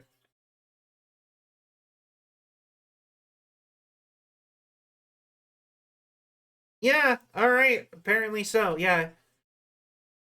Also, if you play the Pachinko game, apparently Kuma is the final boss of the Tekken Pachinko game. The Pachinko, the basically pinball slot machine hybrid gambling thing that they do in Japan. He is the main villain of the Pachinko game. You beat Heihachi and Kuma comes out and is just like, no more money for you. And then you have to beat Kuma. I love it. That makes me so happy. Oh yeah, and Akuma from Street Fighter is just all of Street Fighter's canon to Tekken now. All of Street Fighter's canon, all of King of Fighters, and by extension SNK is all canon to Tekken now because of Goose Howard too. It's just Akuma and Goose, all of just like. I kind of love, which means that what's the game that what is that game called? The one with Mike Hagar and Poisoner from. That means that's canon to Tekken 2 because that's canon to Street Fighter. That's so many characters. That means Mike Hagar is the president of the United States during Tekken. I love that. Fighting game is where fighting Tekken is where fighting games stories go to evolve. So great. Final Fight, thank you. Final Fight and SNK and Terry. That means Terry Bogard exists in the same universe as Ryu Hayabusa, or not Ryu. Or sorry, Ryu from Street Fighter, and so does like Goose Howard and Heihachi Mishima have beef, and Akuma is there. It's just all. It's so amazing. I love it. I love Tekken so much. Few more days left, then Monster Hunter Wilds is dropping. I'm hyped. I really want to play it, but I don't have money. Like, for real, I would 100% get that, and probably I would happily play a ton of Monster Hunter, possibly with like selling them or whoever wanted to play it with me. But I don't know if I'll have money for it. Like, I'm struggling to pay rent as it is, so no new games or art or assets or anything for a while, sadly. Thought it was happening this month. I mean, we're halfway through the month already. As much as I hate that. I'm not ready for the end of the month. Tapped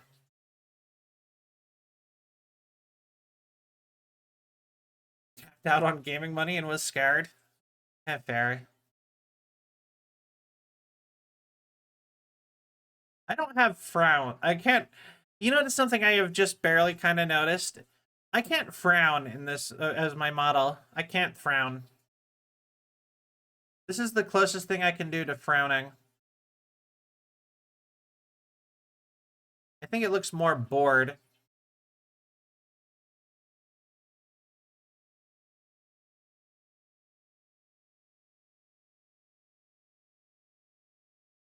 I am sad.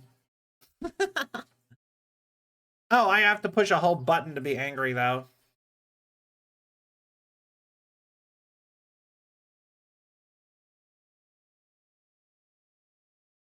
But, yeah. Man, I missed one stream. My streak is gone. I was hitting 30. Oh, I'm sorry, Bug. Although, I will say, technically, when I have those disconnects, sometimes those break streaks, too, because they count as multiple streams. I hate that. You know you have, like, 20 seconds to reconnect if you disconnect. And I'm like, that is too short. I think if you suddenly disconnect without a proper end, they should give you like 2 minutes at least. Yeah, you got it, Bug. I'm sure you'll be able to get like get a high streak again before you know it. All right. That emote. But yeah, so yeah, tomorrow we'll be doing some Silent Hill. We'll be starting Silent Hill 2. I still have 3 more games left of Silent Hill to get through. That one's great too, actually. I like that one a lot. Maybe I should get a pop emote. Anyway. But yeah, we'll be starting Silent Hill 2. Also, but boy, I kind of want to start wrapping up. I've done a lot of talking, and like I'm starting to like, I feel like my brain is starting to like, ooh, a little bit. So, yeah, we anyway, we like I said, tomorrow Silent Hill 2. Then the day after we've got Sylvanite with Pokey. We'll see how that goes. And yeah. Because I missed aw. Well, thank you, Bug. I appreciate it. But yeah, I say I think it is a good time to probably wrap up, I think. Also, I've been I might try to go to bed early-ish, just because I have been waking up early. So, let's find ourselves somebody to raid, and let's see about that. Maybe I'll start trying to just stream earlier. That might be a nice. Hit a brisk 8 a.m. Great time for a nap. But yeah, maybe I'll start trying to stream a little bit earlier. That might be a nice idea. Maybe we can just roll it all back a little bit. Maybe. Alright. Who am I gonna raid?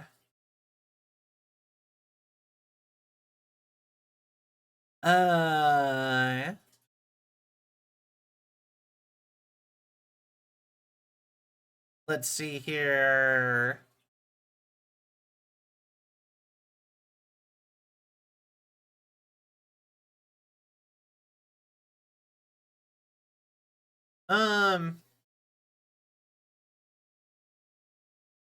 Maybe? I legitimately kind of hate this part of, I do hate this part of streaming, just trying to figure out who to send people to. It's so difficult to my brain for some reason. I know it's important, though.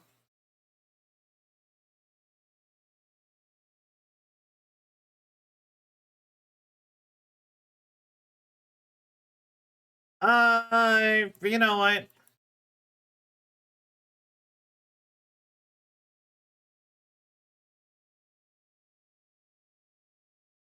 I have seen this person around for a long time. Maybe we will just do this person.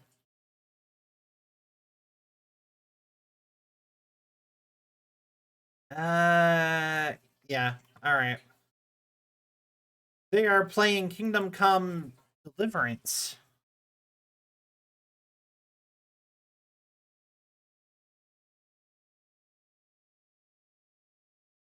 All right. So thank you all so much for watching. I hope you all had a cell of a time. If you enjoyed the show and you haven't yet, please give a follow. It really helps the algorithm and my self-esteem. If you would like, please join the Discord to get all things Cell. Know exactly what's coming up in Cell stuff. It's at very least good for... I need to start doing more things there, but it's at very least good for a little chatting with each other and getting news. You can check out my socials. We have a new clip coming out.